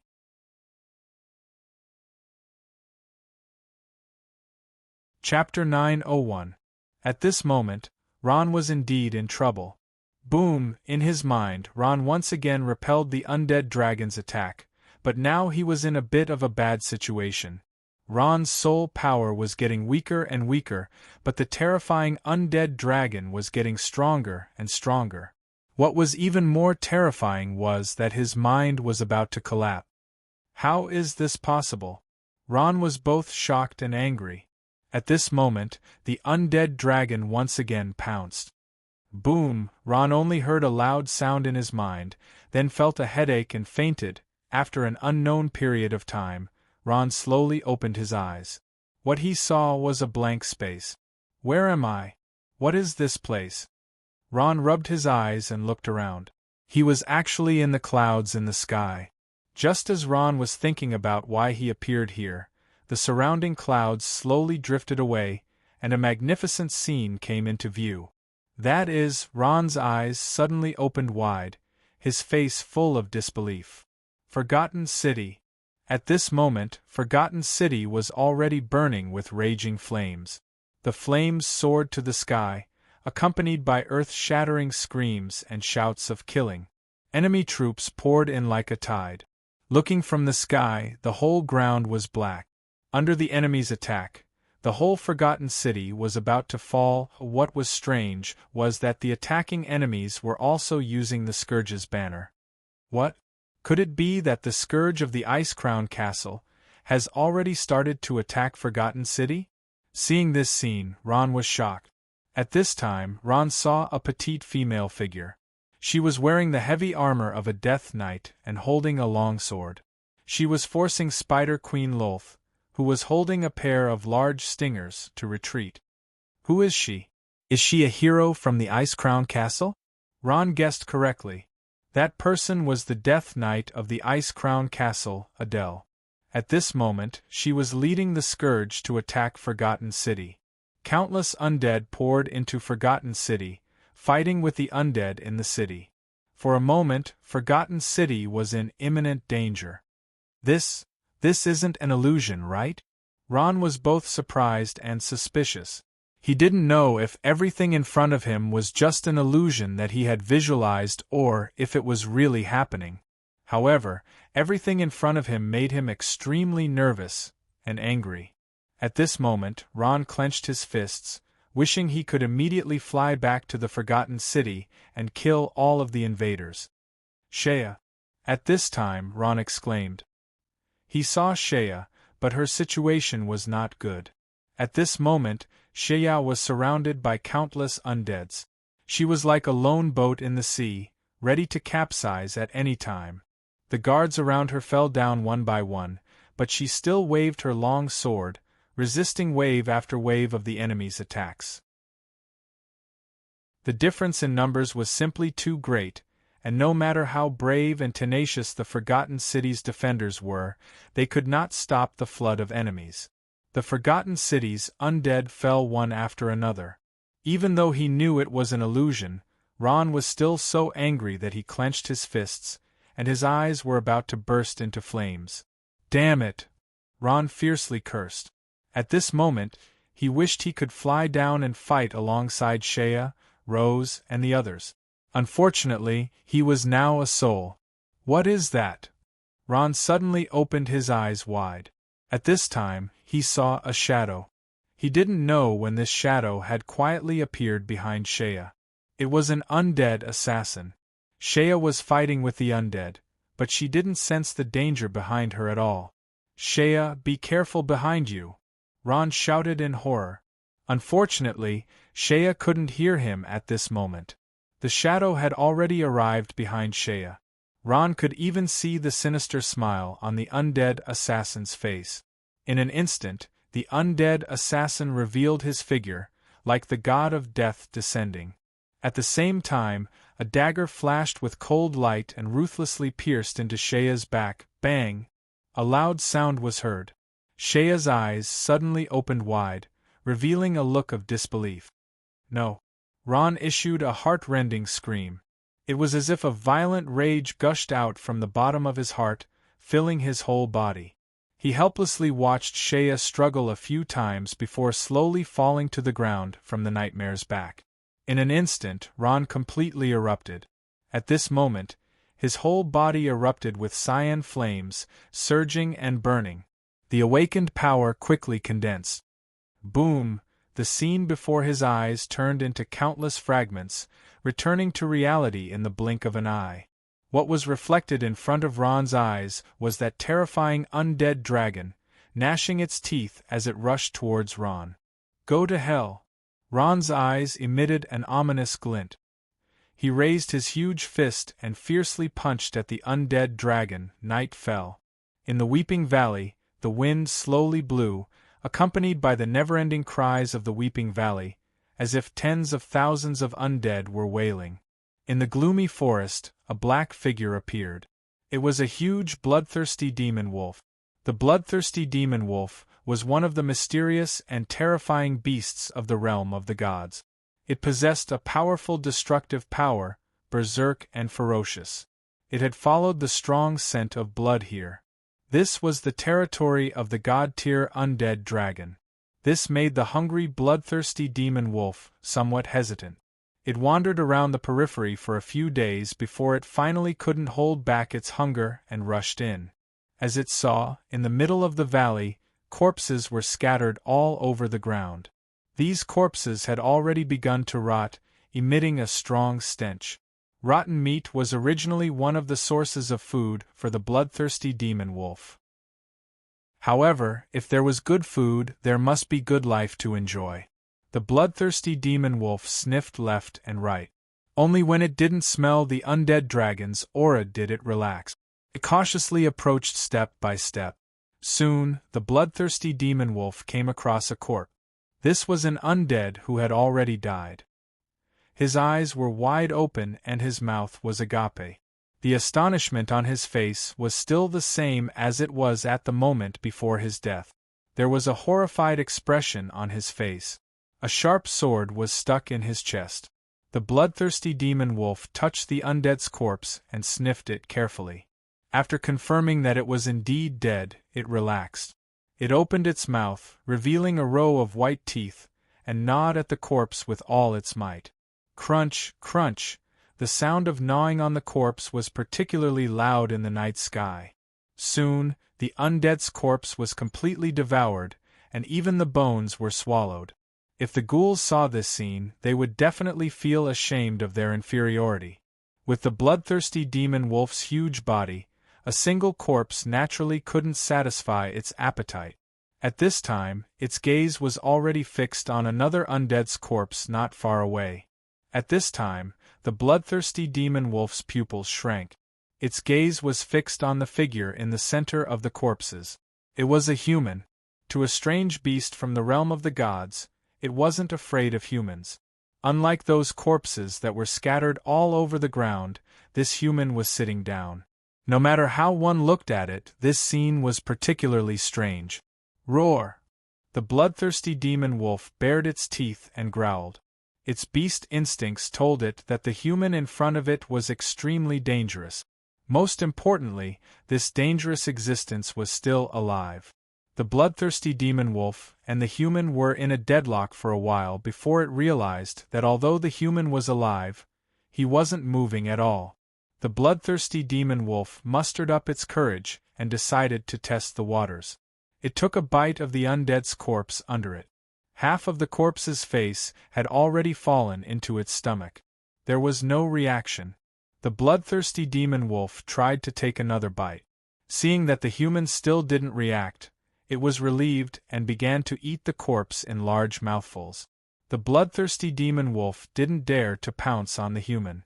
It knew that it was no match for this human. Although this human was young, he was a god, a genuine god. The aura of a god couldn't be concealed. Even if he was sitting still, the terrifying aura he emitted still made the bloodthirsty demon wolf tremble. Fortunately, this god didn't care about its affairs. This made the bloodthirsty demon wolf feel relieved. It gnawed on the corpse, raising its head from time to time and staring vigilantly at the sitting human. Unknowingly, a strange aura enveloped the entire valley, and the moon in the sky quietly hid behind the clouds. The birds and insects also stopped chirping, and the sky suddenly darkened. Only the bloodthirsty demon wolf was still unaware. It tore off a large piece of flesh from the undead's corpse and swallowed it down with gurgling sound. Suddenly, the bloodthirsty demon wolf's movements stopped. Although it didn't know what had happened, its beast instincts still made it feel danger. It raised its head and looked around, looking for the source of the danger. At this moment, a change occurred. The corpse under it suddenly opened its eyes and reached out like lightning, strangling the bloodthirsty demon wolf's throat in an instant. No matter how much the bloodthirsty demon wolf thought about it, it would never have imagined that the danger would come from the corpse that it had just eaten. After being startled, it struggled with all its might, but it didn't expect that the corpse's hand was like an iron clamp, firmly gripping its throat. A powerful aura of death instantly descended like a god. Woo! Woo! Woo! The bloodthirsty demon wolf opened its mouth wide in horror, spitting out its scarlet tongue. It kept struggling, and its huge body kept twisting, but it couldn't break free from the corpse's hand. Finally, it stretched out its legs and stopped moving. The moon quietly came out of the clouds again, and the moonlight once again covered the earth, as if it didn't see the strange scene just now. Everything returned to silence. At this time, The human sitting in the middle of the corpse moved. He suddenly opened his eyes, and his eyes turned dark green. Ka, ka, ka.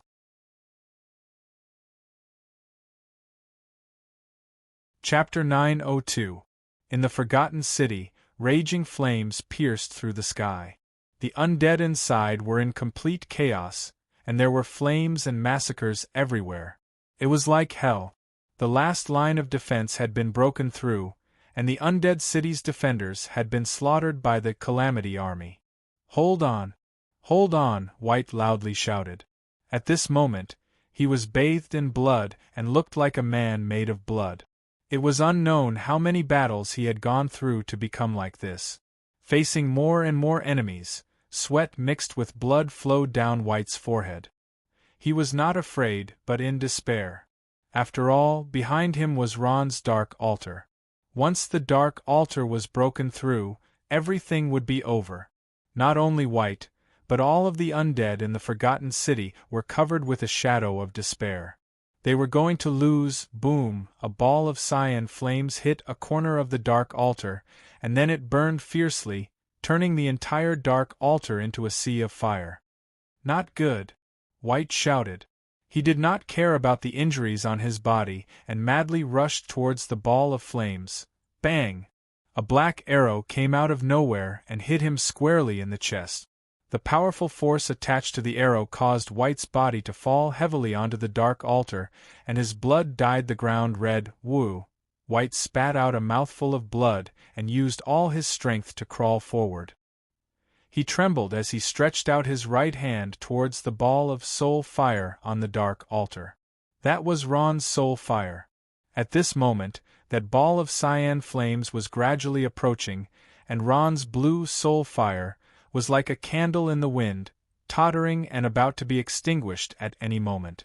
White fiercely gritted his teeth, and with his last breath, he wanted to pull out that ball of cyan flames. Unfortunately, he could only stretch out half of his hand before it powerlessly drooped down. His eyes gradually dimmed, and the blue soul fire became weaker and weaker. At this moment, White's eyes lit up. He smiled, and there was a trace of joy and excitement in his eyes. As he lay dying, he seemed to see the blue soul fire suddenly burning fiercely, forcing back that ball of cyan flames in an instant. "You have no hope. Surrender, and perhaps I can give you a decent death," Adele said proudly as blood dripped down from the tip of her sword. Spider Queen Lolth was panting heavily. Her chest had been slashed open by the longsword. It was so deep that her bones could be seen. At this moment, her back was leaning against a broken wall, and her exhausted body could not muster any strength. Don't even think about it." Rose opened her mouth and spat out a mouthful of blood. She sneered, her eyes filled with an unyielding gaze. "You're still so stubborn. Are you still counting on that human called Ron?" Adele had already anticipated this outcome. She smiled coldly and strode towards Rose with her sword in hand. A bitter smile appeared on Rose's face. She slowly closed her eyes and silently waited for death to descend upon her. "Let's go," Emily said. John was stunned. "Why? These undead are finished." Emily pointed at the Forgotten City. "There's no point in staying here any longer." "Weren't you very interested in that human Lich King?" John shrugged. "He's not in the city at all," Emily said with certainty. "As for where he is, I don't know. However, with the current situation, even if he comes back, it won't be of much use. That's too regretful." John sighed. He looked at the Forgotten City with a complicated gaze. "I didn't think that after fighting to the death with the orcs, the undead of the Ice Crown Castle would take advantage of us in the end. They controlled the timing of their attack very well.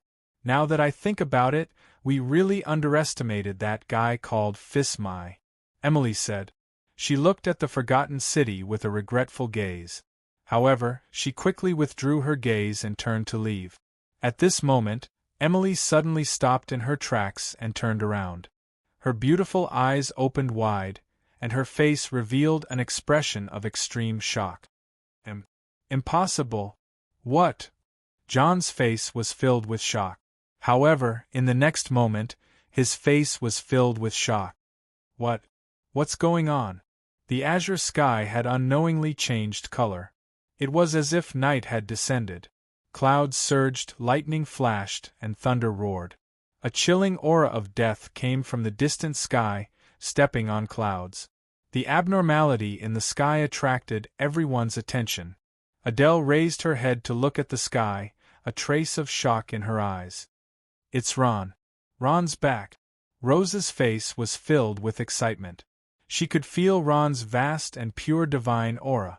Countless layers of clouds gathered in the sky, forming a gigantic skull with its mouth wide open, roaring incessantly. A figure dressed in black suddenly appeared in the sky. He held a white bone staff with many skulls hanging from it. His cold eyes swept across the land below, as if he was a former king inspecting his territory. Hermes! It's him! He's back! At this moment, Emily's face became deathly pale. She finally remembered the mighty name that caused the entire mortal plane to tremble.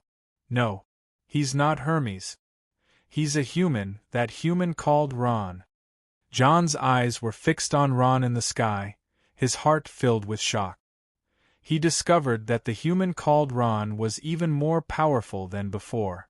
If it was a few days ago, John would have had the confidence to fight Ron. However, the strength that Ron had displayed now was enough to make John shrink back. A vast aura of death shook the sky. The air was filled with the smell of decay. The giant skull continued to roar, as if the god of death had descended. No, he's not Ron. He's the Lich King. Emily looked at the sky with a complicated expression. He's back. The Lich King. The Lich King, the entire forgotten city was in an uproar. All the undead loudly chanted the name of the Lich King. To them, Ron's return had brought back their dusty memories. That was when the undead were at their strongest. Their former glory and lost dignity had all dissipated with the wind because of this mighty name. Now, he had finally returned. Even the undead of Adele's army were no exception. Some of the undead stopped attacking and stood blankly, not knowing what to do. Others knelt on the ground, trembling. Ron's figure slowly descended to the ground. He stood in front of Adele, his expression unchanged. Rose struggled to prop herself up and smiled. Cough, cough. Ron. Haha, you seem to have come a bit late. Rose slowly straightened her body, a flower-like smile appearing on her face.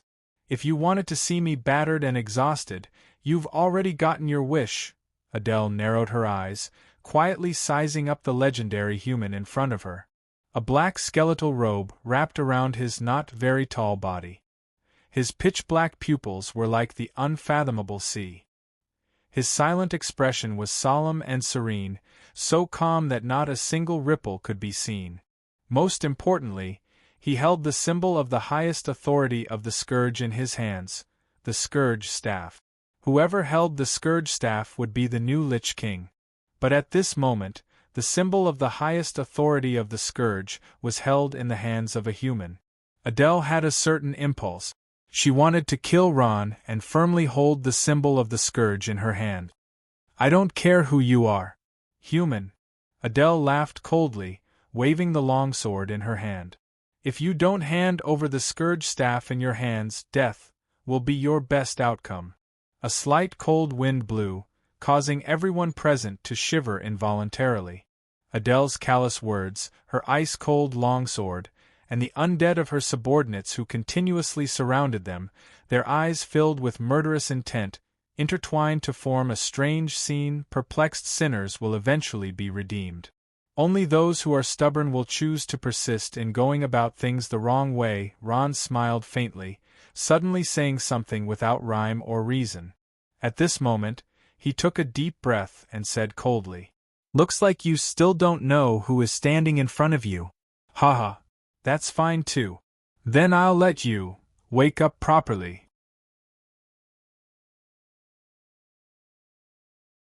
Chapter 903. Boom! With a loud sound, the ground behind Ron caved in without any warning.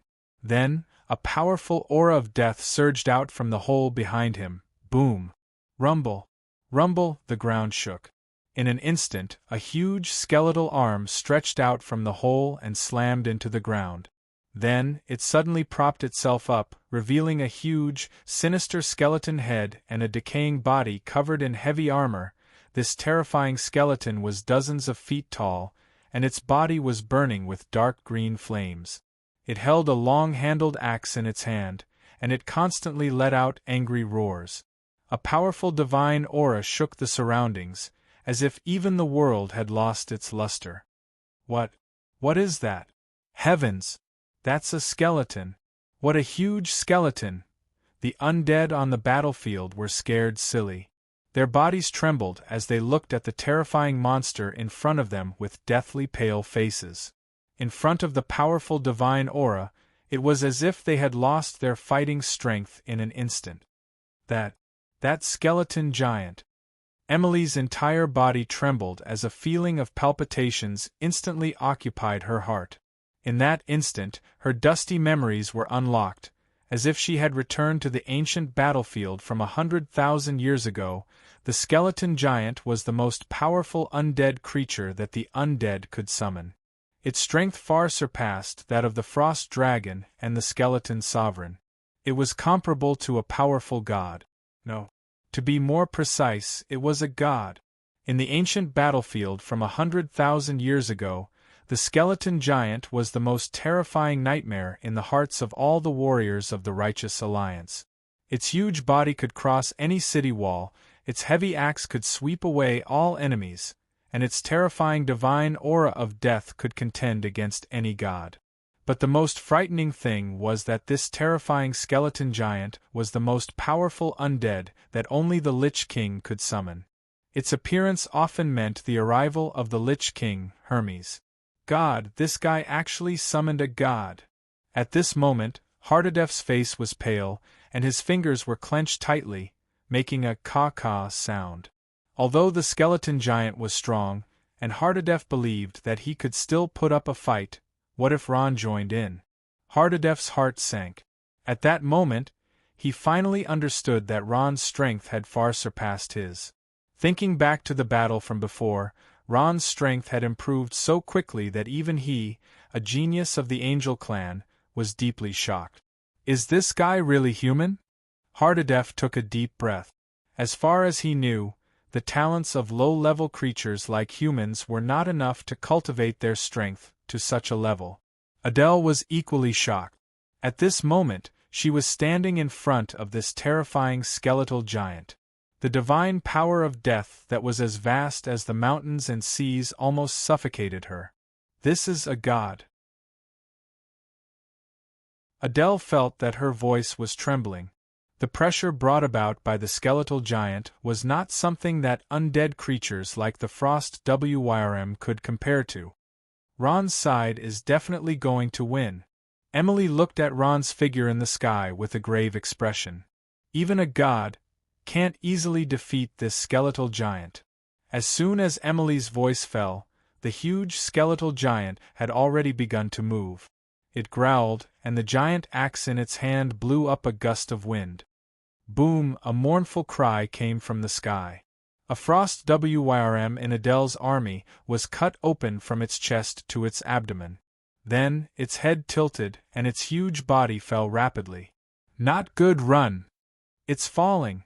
The soldiers of Adele's army looked at the huge shadow falling from the sky, and their eyes were filled with horror. They quickly ran back, afraid that they would be affected. Unfortunately, by the time they reacted, it was already too late. At this moment, countless undead soldiers were covered by the falling shadow of the Frost Wyrm. Boom! Countless white ice dust flew in the air, and the undead soldiers who could not dodge in time were crushed into meat paste amidst their wails. One strike, just one strike. A Frost Wyrm with god-level strength was instantly killed. How was this possible? That was a Frost Wyrm. Everyone was stunned.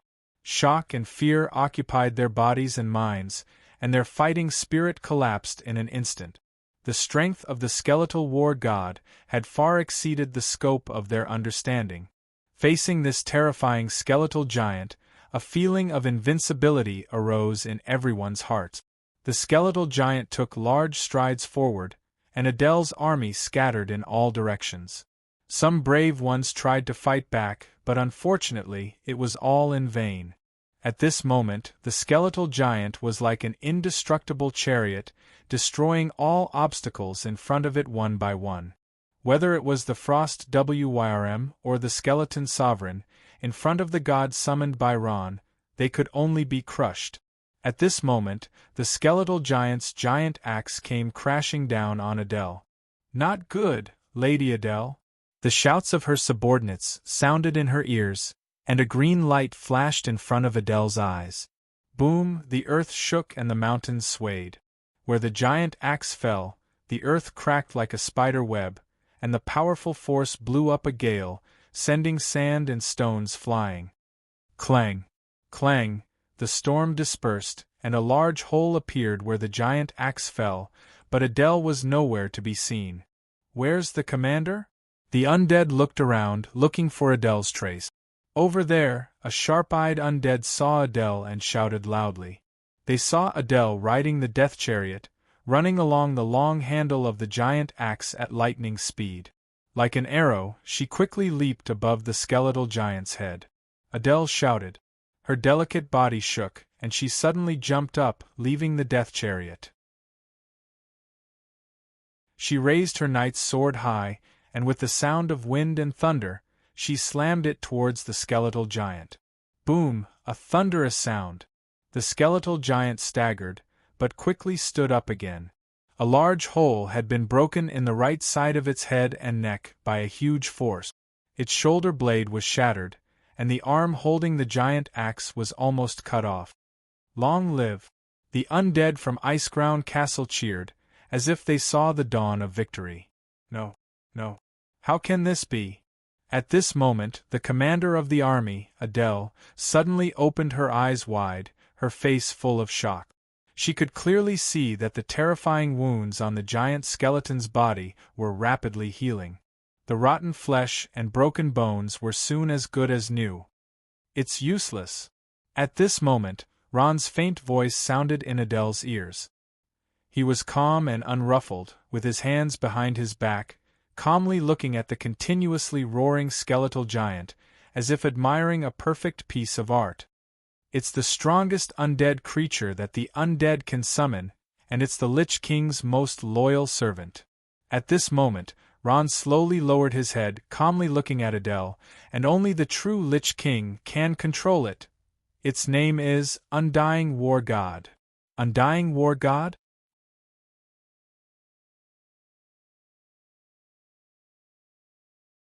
Chapter 904. Retreat. Retreat. At this moment, Adele no longer hesitated. She commanded the undead soldiers on her side to retreat. Soon, the Calamity army that had besieged the Forgotten City had completely retreated, leaving behind a ground full of mutilated corpses. "We've won, long live the Lich King." At this moment, the entire Forgotten City was in an uproar.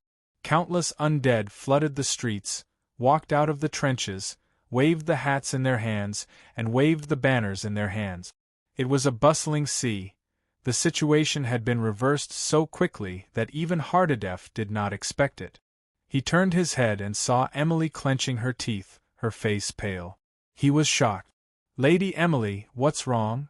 Hardadef rushed forward and reached out to support the tottering Emily. "We've been discovered by Ron." Emily laughed bitterly. "He just greeted me." It could be considered a warning, what?" Hardadef could not help but be shocked when he heard this. "How is that possible from so far away?"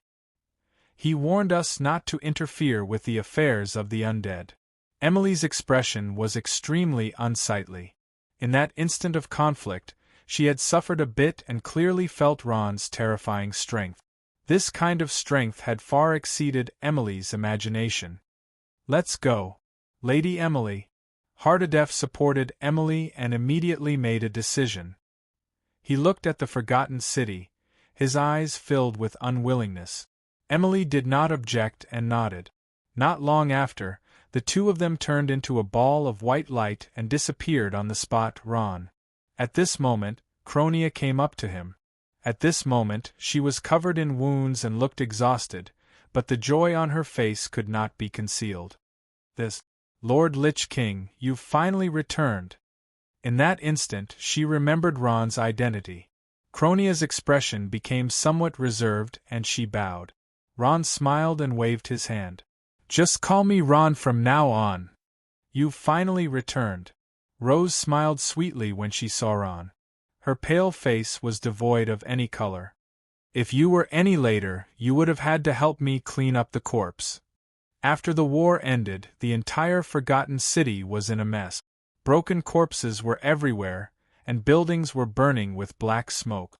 From time to time, almost inaudible moans could be heard from the crowd. Only the broken blood-red skull flag was still stubbornly fluttering in the wind, as if it symbolized the undead's unyielding will. The forgotten city's undead started to clean up the battlefield, moving corpses and collecting weapons. Because they were used to seeing death, most of their faces were numb. To these undead who had obtained true faith, death was the final destination of all creatures, and there was nothing to fear. This was war. "Where's Shea?" Ron looked around but did not see Shea's figure. "Ron, I'm here." Just as Ron was searching for Shea, he discovered Shea's figure walking out from the other side of the collapsed city wall. Although her face was filled with fatigue, it was filled with excitement. Behind her was a group of undead. However, when Cronia saw the insignia on the undead's body, her expression changed greatly. "Careful!" Cronia pulled out her sword with a swish. "They're the undead from the Iceground Castle." "What?" The surrounding undead were shocked, and the atmosphere suddenly became tense.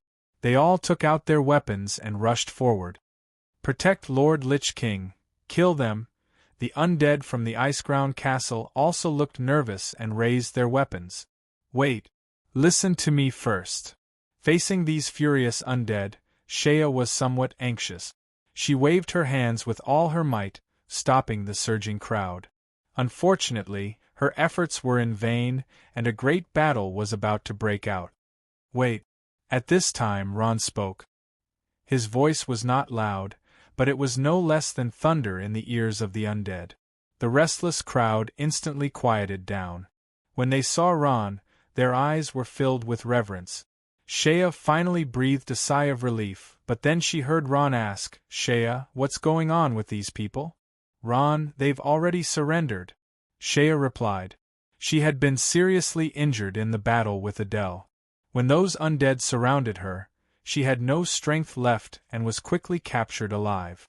Those undead had wanted to capture her and take her back to Adele to claim credit, but Ron had suddenly appeared like a god and defeated Adele's army. After seeing the Calamity God's staff and the terrifying skeleton giant, these undead immediately changed their mind. They did not retreat with Adele's army but stayed. They healed Shea's injuries and gathered a portion of the undead, planning to surrender to the Forgotten City. Surrender? A trace of astonishment flashed in Ron's eyes. At this time, a thunderous voice sounded out. "Put down your weapons. This person in front of you is the great Lich King." Walala!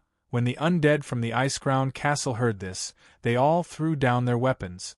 A tall Death Knight walked out from the crowd, looking like their commander. He took large strides towards Ron and knelt on one knee.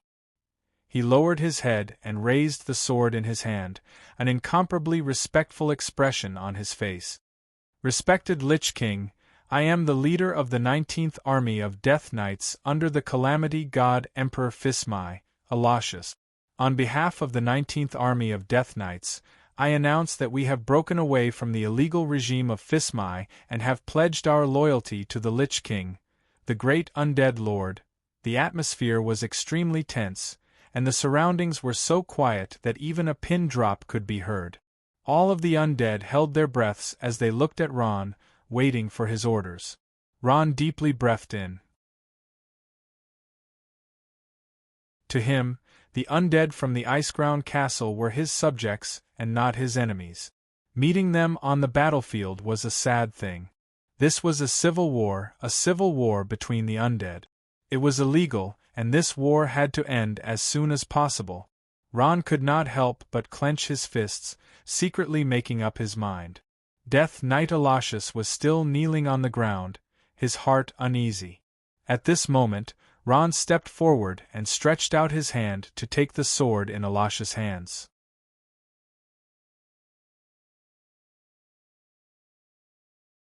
Chapter 905.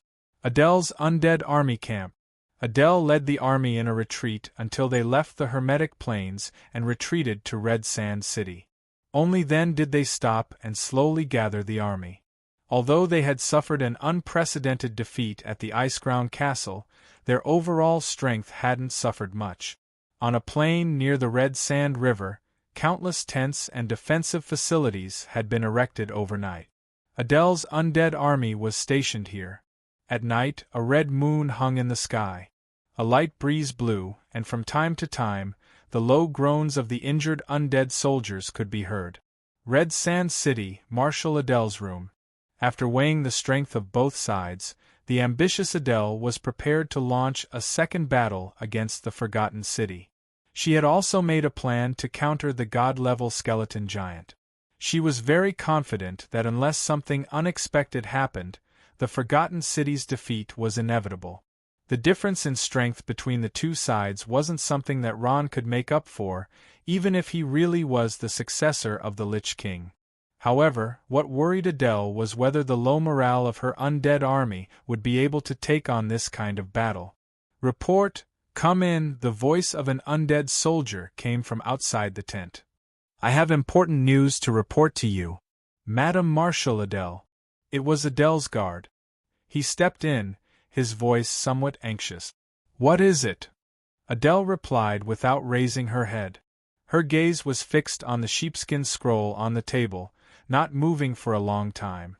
The sheepskin scroll was marked with all kinds of symbols and arrows, and a huge skull in the middle was particularly eye-catching. "What did you say?" "The 55th Army's most elite undead mage army actually ran away?" Hearing this news, Adele was finally shocked. She raised her head from the table, her face pale and her voice trembling. It could be felt that she was extremely angry at this moment. Yes, in the evening, their army commander, Cotter, falsely claimed that he had received Madame Marshal's orders to go out of the city to carry out a mission. However, he didn't have any proof, which aroused the suspicions of the defenders. The two sides broke out into a conflict. Afterwards, although our reinforcements arrived, they were still able to break out of the encirclement. We only caught a few unlucky bastards," the guard trembled as he replied. "What's going on? Why did they run away? Could it be that they—" Adele's heart sank. She stood up in a daze. The undead mage army of the 55th Army was the best of the best. It wasn't strange that they could break out of the encirclement. But what Adele didn't understand was why they did this. Were they not afraid of being punished by military law? According to the people we caught, the reason they left the army was to go to the Forgotten City, to follow the real Lich King. The soldier stuttered. "What?" Adele's body swayed a few times before she sat down heavily on the chair. Her face was pale. The thing she had been most worried about had finally happened. There was no doubt as to who the real Lich King was. The appearance of the Calamity Divine's staff and the skeleton giant proved Ron's identity as the successor. But to Adele, the Lich King from 100,000 years ago didn't have much of a relationship with the current Calamity army. Even if he was, so what? But in the hearts of some undead, it was different. 100,000 years didn't cause the light of the Lich King Hermes to dim. On the contrary, due to the current situation, the undead missed this great leader of the undead even more. Adele stood up and paced back and forth in the room. Her expression was extremely anxious. The soldier hesitated for a moment. "Lord Marshal, ever since the Battle of the Forgotten City, the morale of the army has been unstable. The 55th Undead Mage Army is only one of the reasons. I know that you want to start a second battle of the Forgotten City, but with the current situation, even if they really go to the battlefield, they may not be willing to give their lives. If things go wrong, I know. Adele waved her hand and said in a deep voice, "The current situation is the most troublesome, but the only thing we can do now is to rely on the law enforcement team." "That's right, where's Lady Scarlet?" Scarlet was the army supervisor, and in this situation, she was duty-bound. Lady Scarlet went back to the Iceground Castle the day before the Battle of Talas. Didn't she tell you? What? Adele was a little surprised, but she hadn't seen her in the past few days. Scarlet was also a troublesome person in the army, so Adele hadn't paid much attention to this matter. "It's fine if she went back, let's do our own things." Adele waved her hand and said, "Increase the patrols in the various camps, and report to me immediately if you discover anything." "Yes, Lord Marshal." The soldier saluted and replied, "That's right, what should we do with the guys we caught? Do you even need to ask? Of course, we'll kill them all." Adele shouted in annoyance. "Yes, Lord Marshal." The guard replied in a low voice and quietly retreated. "Wait." At this time, Adele called out to the soldier. She muttered to herself for a moment and sighed. "Let's lock them up first. Iceground Castle, Imperial Palace, Divine King Physmai's bedroom." "Your Majesty, you were really amazing just now, on the bed." Scarlet was lying in Physmai's arms as she spoke coquettishly. "Isn't it all because of you, this charming little fairy?" Physmai stroked Scarlet's smooth back and said with a smile, "Look at your skin, even the highest elves can't compare to it." "That's right, the war isn't over yet. Why did you come back?" Physmai asked. "Isn't it because of that despicable Adele? She disobeyed your orders and drove me back." Scarlet raised an eyebrow when she heard this. She had finally found a chance to complain. "She only has herself in her heart, never your Majesty. Your Majesty, you must teach her a lesson. Otherwise, she won't listen to you in the future," Scarlet said without stopping. I see." Physmai muttered to himself. It wasn't that he didn't know how important Adele was to him, but he was more worried about the loss of imperial power. Compared to Tito, Adele lacked loyalty to him. "Indeed, I must teach this fellow a lesson." Physmai nodded. "Then what do you plan to do?"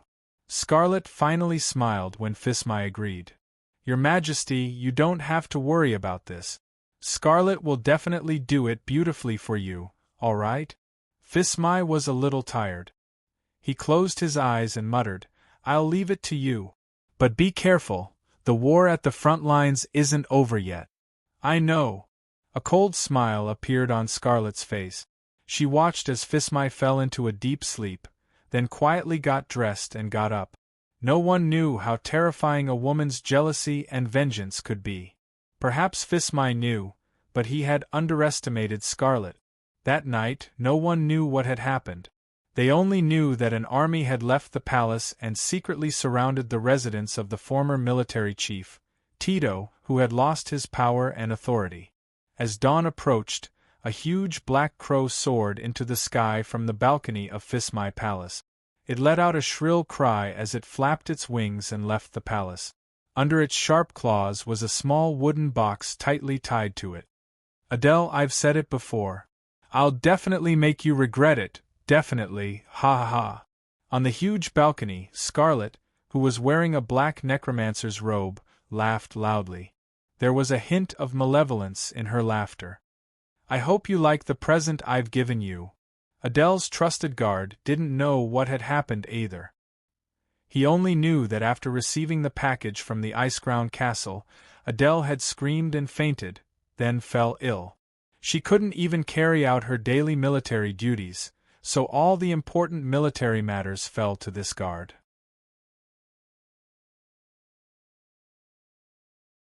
Chapter 906. The Iceground Castle was as peaceful as usual.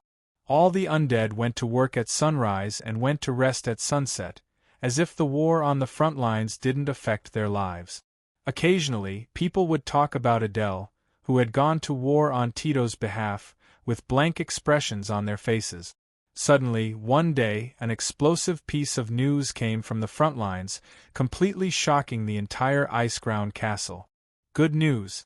Extremely good news. The Expeditionary Army has achieved a decisive victory. The Scourge Army led by Adele has defeated the rebel army, conquered the Forgotten City, recovered the Hawkant district, and even killed the human who called himself the Lich King. A war horse of death galloped on the heavy bluestone paved road. The knight on the horse shouted excitedly as he threw flyers with the news of Adele's army's victory into the air, scattering them on both sides of the road. What? We actually won? And recovered the Hawkant district that we've lost for many years? The morning sun shone on the ground. The residents of the Iceground Castle, who had just woken up, picked up the flyers on the road, as if they were still in a dream. In their impression, the Scourge army was extremely weak. Not to mention facing the fierce foreign army, even facing the Plague army, which was also made up of undead, they were more likely to lose than win. As for the Hawkant district and the Forgotten City, it had been the territory of the Scourge army 100,000 years ago. Ever since it was invaded by the orcs, many people had forgotten this fact. Is this true? That's great. An old undead man held the flyer, so excited that tears flowed down his face. The flyer said that the Forgotten City had been recovered from the rebel army, but the ordinary residents didn't care about this. What they cared about was that the Hawkant district, which had been lost for 100,000 years, had actually returned to the hands of the undead. This was a huge matter, symbolizing that the Scourge army had taken an important step forward in their revival. Not long after this shocking piece of good news, another piece of news came from the palace.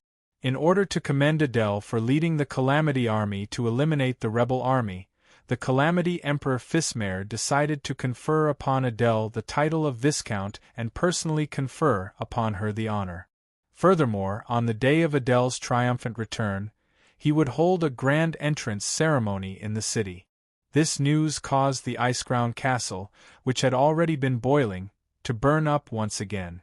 Adele's name was circulating everywhere on the streets and alleys, becoming the topic of conversation for all the undead residents.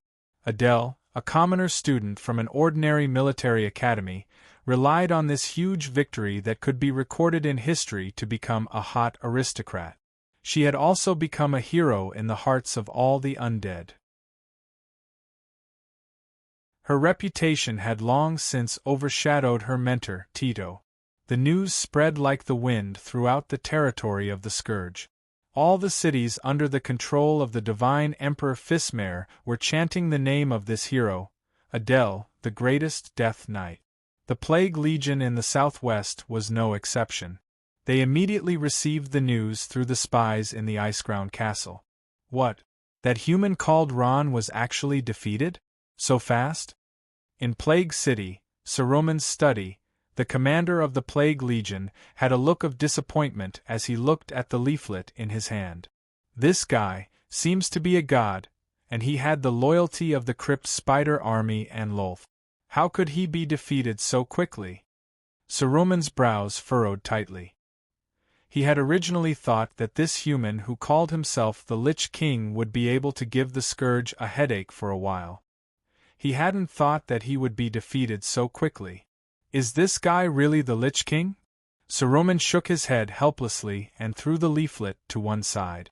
If this was the Lich King, then the Lich King was too unbearable. Beside him, Gibbon picked up the leaflet and looked at it. His expression became serious. Father, he's just a human. Perhaps he accidentally obtained the Scourge staff, but that doesn't mean anything. However, we're in danger now. After unifying the Scourge and Hawkant, our next target will definitely be us.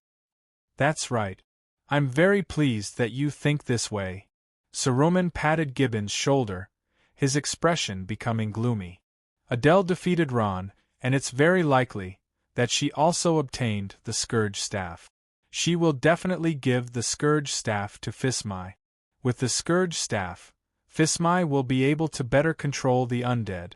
Perhaps our generals will also. Saruman smiled and didn't continue speaking. However, his smile was somewhat bitter. From the looks of the current situation, no matter how unbearable Fismai is, once he obtains the Scourge Staff, he will be the new Lich King.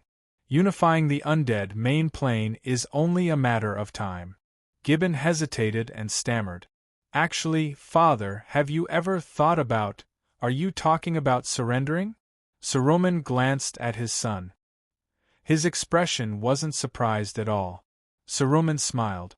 Gibbon, although you are my son, do you know why I left with my generals 100,000 years ago to split the Scourge army and form the Plague army? Gibbon looked at his father and shook his head blankly. Sigh, Saruman sighed silently. Actually, you don't know. 100,000 years ago, Lord Fismai was one of the people I respected the most besides the Great Lich King. Ever since the Great Lich King died in battle, regardless of whether he had the Scourge Staff or not, I fully supported him to become the new Lich King. Ah! When Gibbon heard this, he couldn't help but open his mouth wide. It was as if he had heard a fantasy story. But why? But it happened here. Saruman sighed again. At this time, he slowly clenched his fist, and a ferocious look appeared on his face. It was that night, when I passed by his study. Guess what I saw? Father, what did you see? Gibbon asked nervously. I saw Uriel. Saruman's face was ashen. It was just a projection of his avatar. What? Uriel, the Archangel Uriel of the Legion of Holy Angels? Gibbon was shocked. In the main plane, Uriel, the Archangel of the Holy Angel Army, was just as famous as Michael. How could Gibbon not know of him? The projection of the Archangel Uriel of the Legion of Holy Angels appearing in Fismai's study was too unbelievable. After all, the Scourge Army and the Legion of Holy Angels were enemies. Father, is there some misunderstanding? Gibbon swallowed a mouthful of saliva and asked. Haha, misunderstanding? Saruman laughed coldly. I hid myself and heard every word of their conversation. I even saw Fismai kneel to Uriel, representing the Scourge army to pledge their loyalty to the Legion of Holy Angels. If this is all a misunderstanding, then I really hope it is. Then you? Gibbon asked. I was furious on the spot. You should know that at that time I had just returned from the battlefield with the Legion of Holy Angels. I was quite angry. I destroyed Uriel's avatar with one punch, then loudly reprimanded Fismai for betraying the Scourge army and the Lich King. I think you know what happened after that. Saruman glanced at Gibbon, a cold light flashing in his eyes. So that's what happened. Gibbon fell silent. But Father, if we can't surrender, then we have to prepare for the upcoming situation. Of course I know that. I've already contacted the Burning Legion of Hell. Saruman smiled, revealing 4 rows of sharp fangs. Don't forget, your father is half demon. The next day, the entire Iceground castle was decorated with lanterns and banners for one thing, to welcome the triumphant return of their hero, Commander Adele. Dong, dong, dong, the death knell tolled 13 times, and the tightly shut gates of the heavily guarded Iceground castle opened with a creaking sound. With the turning of the mechanism, the heavy drawbridge slammed into the moat on the opposite side. Not long after, a group of fully armed undead soldiers appeared by the moat. The person in the lead was Adele. She stood expressionlessly in the middle of the moat, her head slightly raised as she looked at the heavily guarded fortress. A necromancer stood beside Adele. His entire body was wrapped in a black robe, and his hood covered his face. No one could see his face clearly. He bowed slightly and spoke in a hoarse voice. Lady Adele, we should enter the castle. Adele nodded and didn't say anything. She walked into Iceground Castle with her head held high. Adele. As soon as Adele and her soldiers walked through the city gates, they were greeted with the cheers of the residents. Countless petals floated down from the sky, covering the main road in red. This was the highest form of welcome for the undead. After failing again and again, the undead of the Calamity Legion desperately needed a victory. They poured all their enthusiasm on Adele, the hero who had returned triumphantly. On the main road of the Long Street, a group of fully armed Death Knights came head-on. The soldiers behind Adele became inexplicably nervous. Some of them pressed their hands on the hilt of their swords, and a dangerous aura spread in the air. However, these knights didn't have any hostility. They walked in front of Adele and dismounted, respectfully bowing. "Your Highness Adele, His Majesty the Emperor ordered me to bring you into the palace. Thank you for your trouble." Adele nodded expressionlessly as a greeting. She recognized this person as the captain of the guards by His Majesty the Emperor's side. But they, the captain of the guards, looked at the soldiers behind Adele with some difficulty. Adele frowned. "They are the generals under my command. In this campaign against the rebel army, they have made great contributions. I was just about to bring them to see His Majesty the Emperor. The captain of the guards hesitated. He sized up the faces of the soldiers and then looked at Adele's serious expression. He finally gave in. "All right, I will personally report to His Majesty. Your Highness Adele, please follow me." Chapter 907. Unlike the bustling situation outside, the golden walls of the palace seemed especially cold and cheerless. Fully armed guards stood in 2 rows, their expressions stern. "Salute!" Swish, swish, swish. Following the command of the guard captain, the soldiers of the Calamity Army on both sides raised their weapons in unison. They tilted their heads slightly, gazing at Adele and the rest who were walking towards them with deep respect in their eyes. Adele, a top student of the Calamity Royal Military Academy, a rising star in the military world, a powerful hero who had returned triumphantly with unparalleled glory. All of this had planted the seeds of loyalty in the hearts of all the soldiers. They looked at their leader with reverence. Perhaps one day, they would have the opportunity to serve under their leader and obtain their own glory in the war. Adele nodded slightly and walked past them expressionlessly under everyone's gazes. After passing through the red-carpeted corridor, Adele came to the front of a huge palace. She stood still slightly, raised her head and squinted her eyes, carefully looking at the tallest building in the ice-crowned castle. In her memory, she had only been to this place twice. The first time was when she had just left for war, and the second time was now. Although Adele was already the commander of the Calamity Army, this place still felt very distant to her. "Your Highness, we have arrived." The guard captain made a humble gesture. He had a smile on his face, but his tone was unquestionable. "I don't think we should keep His Majesty waiting for too long. What do you think? Let's go." Adele was surprisingly not angry. She nodded lightly and took the lead to walk in. The guard captain could only quickly follow. It was a heavily guarded hall. Guards armed to the teeth stood on both sides. They held weapons and stood majestically on both sides. Their faces were covered with cold steel masks, making it impossible to see their faces clearly. An old man in a purple robe sat on a high throne along a giant stone staircase that was more than 10 steps tall. He held a long scepter in his hand and wore a pure gold crown on his head. His dignified gaze swept over the people below. He was the actual controller of the Calamity Army, the Calamity Emperor Fismare.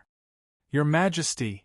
Adele and the rest knelt on one knee and saluted the Calamity Emperor. "Rise." A smile finally appeared on Fismare's face as he gestured for Adele and the others to stand up. "Adele, my child, you've done well. The first time you led an army, you defeated the human who called himself the Lich King, and brought Hawkant, which had been lost for 100,000 years, back into the arms of the undead. To be honest, I'm very satisfied with this result." Fismai patted the armrest of the throne lightly and said with a smile, "Your achievements are enough to go down in history, and you will become a new hero." Your name will spread throughout the entire Iceground Castle, and the entire Scourge army will be glorified because of your victory." Fismai smiled. "And I will personally award you and give you everything you deserve. Your Majesty is too kind." Adele lowered her head and replied indifferently. She paused for a moment. "During the Battle of the Forgotten City, I inadvertently obtained something and wanted to present it to your Majesty." Fismai's eyes lit up. "The Calamity Staff?" Adele nodded.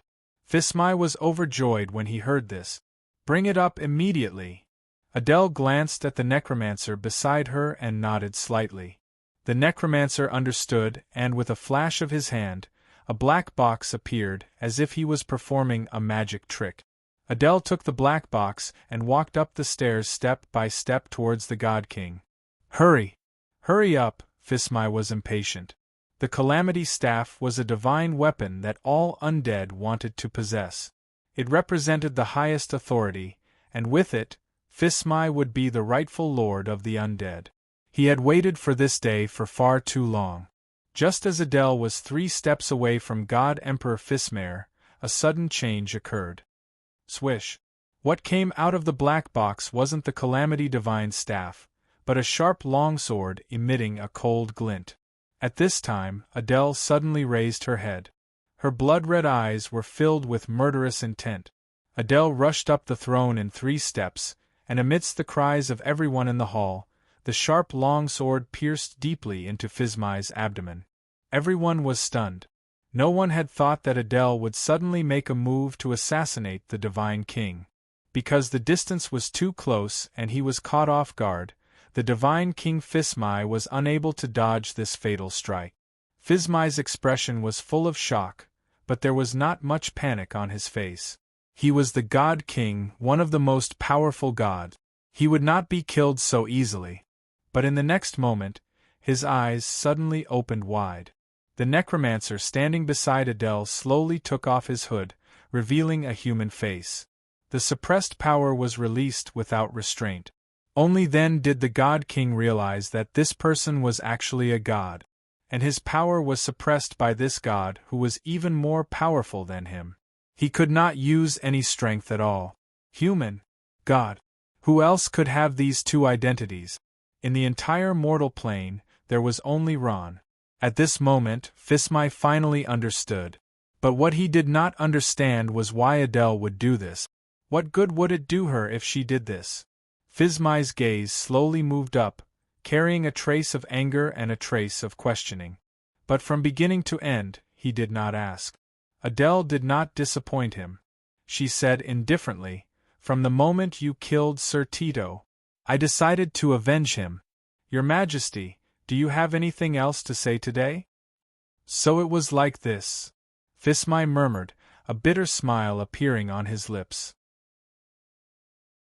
As someone in power, he naturally would not give such a stupid order.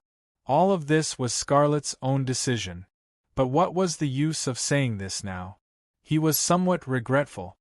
He regretted not keeping an eye on Scarlet and letting her do such a stupid thing. Adele suddenly pulled out the long sword in her hand, and Fismai's body fell powerlessly. Ding, ding, ding, the pure gold crown fell from Fismai's head and rolled far away, making a crisp sound. Everything happened too quickly. No one would have thought that Adele, the commander of the Scourge army, would actually plan such a perfect assassination. Many of the guards had yet to recover from their shock. When they came back to their senses, Fismai was already lying in a pool of blood. "Protect the Divine King! Kill them!" Only then did the guards come to their senses, roaring angrily as they rushed forward. Humph! Ron's eyes flashed with a bright light. Vast and powerful divine energy of death spread out and killed several of the guards charging at the front like lightning, shocking everyone. "The Lich King is here. Who dares to move?" Shea shouted, blocking in front of Ron. Her snow-white long legs trembled, and she kicked a headless corpse far away. The guards stopped in their tracks. They saw the Calamity God's scepter in Ron's hand. It was spinning like a ferocious beast that was about to devour its prey. The powerful divine power of death was so oppressive that it was hard for everyone to breathe. The guards were hesitant. Their eyes were filled with doubt and fear. At this time, there was a loud rumble. The ground outside the hall suddenly collapsed. In the smoke and dust that filled the sky, a huge monster-like figure was revealed. The monster waved its stingers, baring its fangs and brandishing its claws. It let out a soul-stirring cry. It was in the direction of the dark altar. An endless stream of undead soldiers poured out from the collapsed hole. Under the leadership of the huge monster, they began to fight the guards of the dark altar. They were attacking the divine King Phizmai's dark altar. The faces of the guards in the hall were pale, and their legs trembled. They knew that once the dark altar was destroyed, the divine King Phizmai would never be revived. The dark altar was originally a heavily guarded place in the palace, but if the situation continued to develop like this, it was only a matter of time before it was breached. The guards looked at Ron, who was holding the scourge staff, and then looked at Phizmai, who was lying in a pool of blood. They couldn't make up their minds. "It's all over." At this moment, Adele, who was holding a blood-stained longsword, stood up and slowly turned around. She coldly stared at the guards. "As the commander of the Scourge army, I order you to put down your weapons immediately." Clang! Clang! Some of the guards heard this and immediately threw their weapons to the ground. Others hesitated, but after some internal struggle, they still chose to obey the order. At this moment, the battle at the Dark Altar was nearing its end. Under the crazy attacks of Spider Queen Lolth, Phizmai's Dark Altar was reduced to rubble. When the blood-red skull flag once again floated above the ice-crowned castle, the castle had already changed owners. With Adele's cooperation, Ron quickly took control of the city. With the Scourge staff and the identity of the Lich King's successor, he effortlessly made these undead towns that were originally loyal to the divine King Phizmai surrender. Half a year later, the commander of the Plague Army, Serene, announced his loyalty to the new Lich King, Ron. The Plague Army returned to the Scourge Army. From this day onwards, the main plane of the undead was torn apart. The chaotic situation of endless war finally came to an end.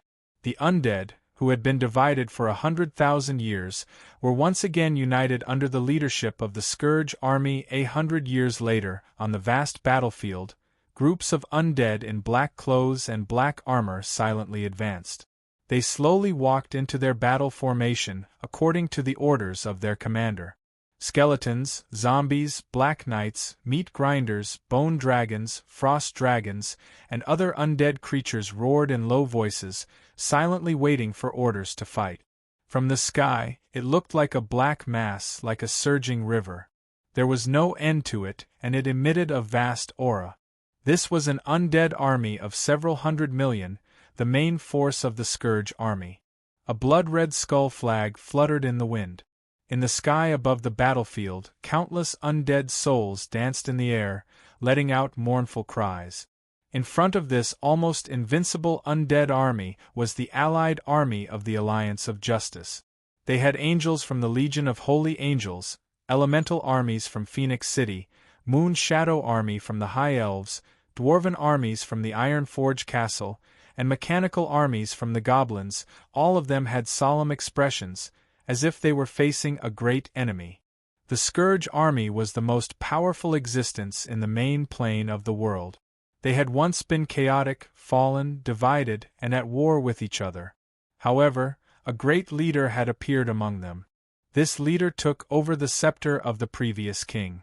With his powerful strength and wisdom, he quickly ended the chaotic situation and united the undead, becoming the most powerful existence in the main plane of the world. The one who created this miracle was a human necromancer. His name was Ron. As the Second War of the main plane slowly unfolded, everyone understood the strength and terror of the Scourge army.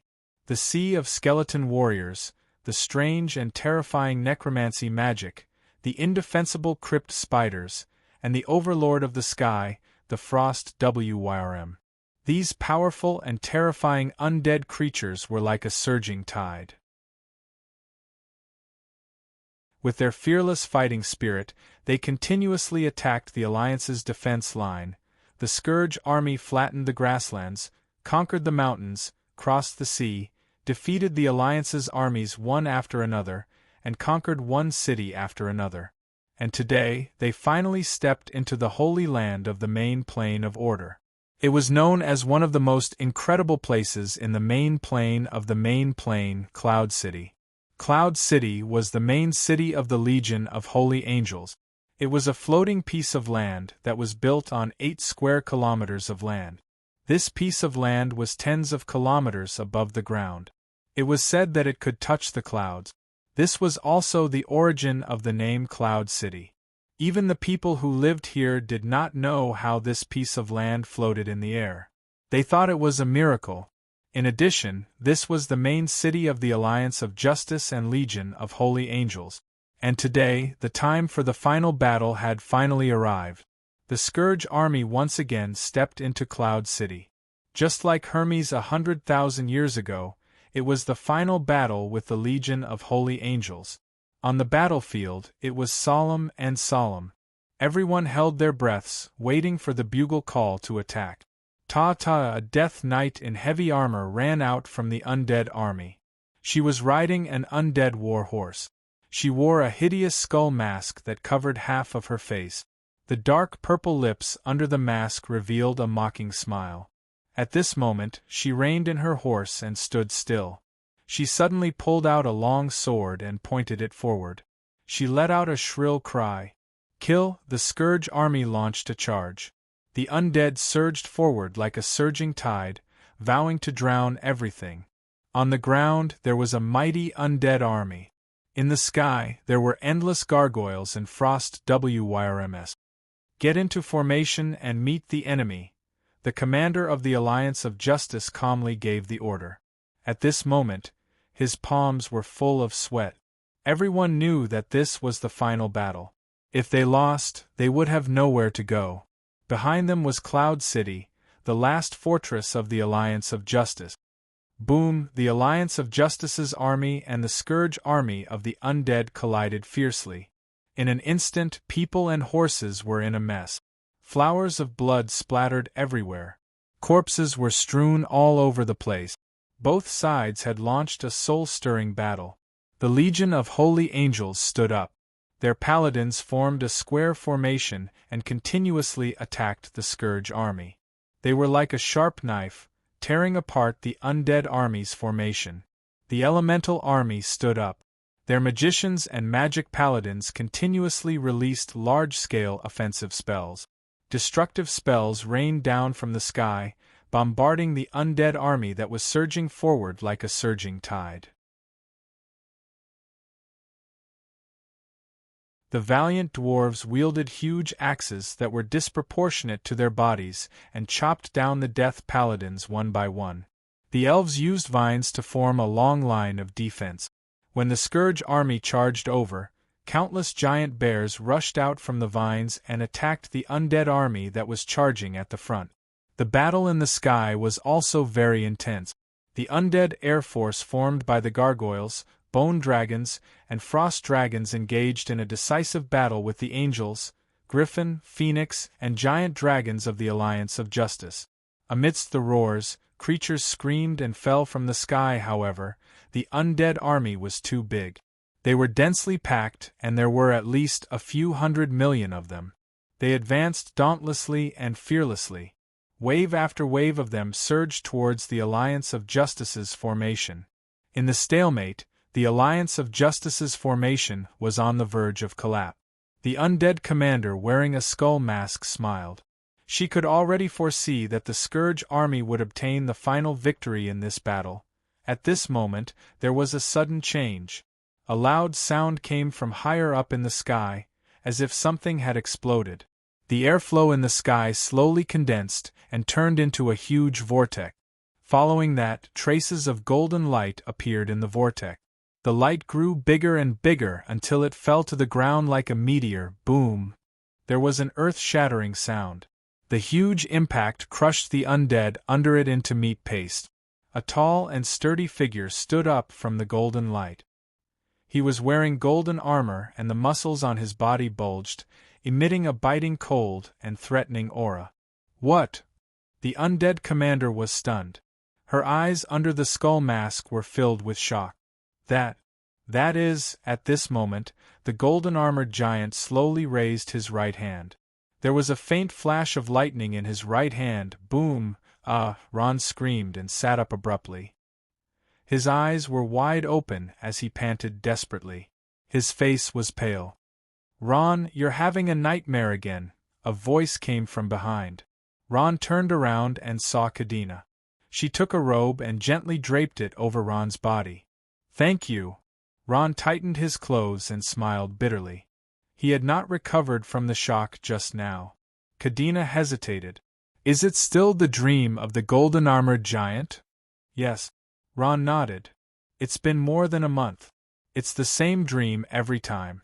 When I fall asleep, it involuntarily appears in my mind. This is not a good omen." Kadena thought for a while and nudged Ron. "Maybe you should discuss it with Sister Shea and the others." The next day, in the Hall of the Dead in Iceground Castle, Ron, Adele, Shea, Saruman, Rose, Nicole, Cronia, and the others had a meeting. He told everyone about the dream last night. "The nightmares of gods are not simple," Fear Demon King Saruman said with a serious expression. "Nightmares are often a subconscious reflection in the bottom of one's heart. Those golden-armored giants must be something that even gods are afraid of. In other words, Lord Lich King, there is a hidden fear in your heart." Saruman stared at Ron and said word by word. "Fear?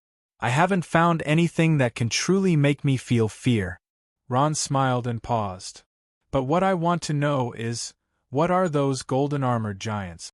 Everyone was silent. No one could answer Ron's question. Golden-armored giants. Spider Queen Rose thought for a while. At this time, she suddenly raised her head and hesitated for a while before saying, "When I was following the previous Lich King, Hermes, I heard him mention a powerful race. This race was born as gods. Their bodies were huge and sturdy. They wore golden armor and held lightning in their hands. Perhaps these golden-armored giants were the race in your dream." Yes, that's right. Wearing golden armor and holding lightning in their hands, it was the race you were talking about. Ron's eyes lit up. "Then, did Lord Hermes mention the name of this powerful race?" Everyone looked at Rose at the same time. "He did. The name of this race is—" Rose hesitated and bit her lips. "Titans." You're tuning in to the Phoenix Knights YouTube channel. Don't forget to subscribe and join us on this journey to catch the most captivating stories.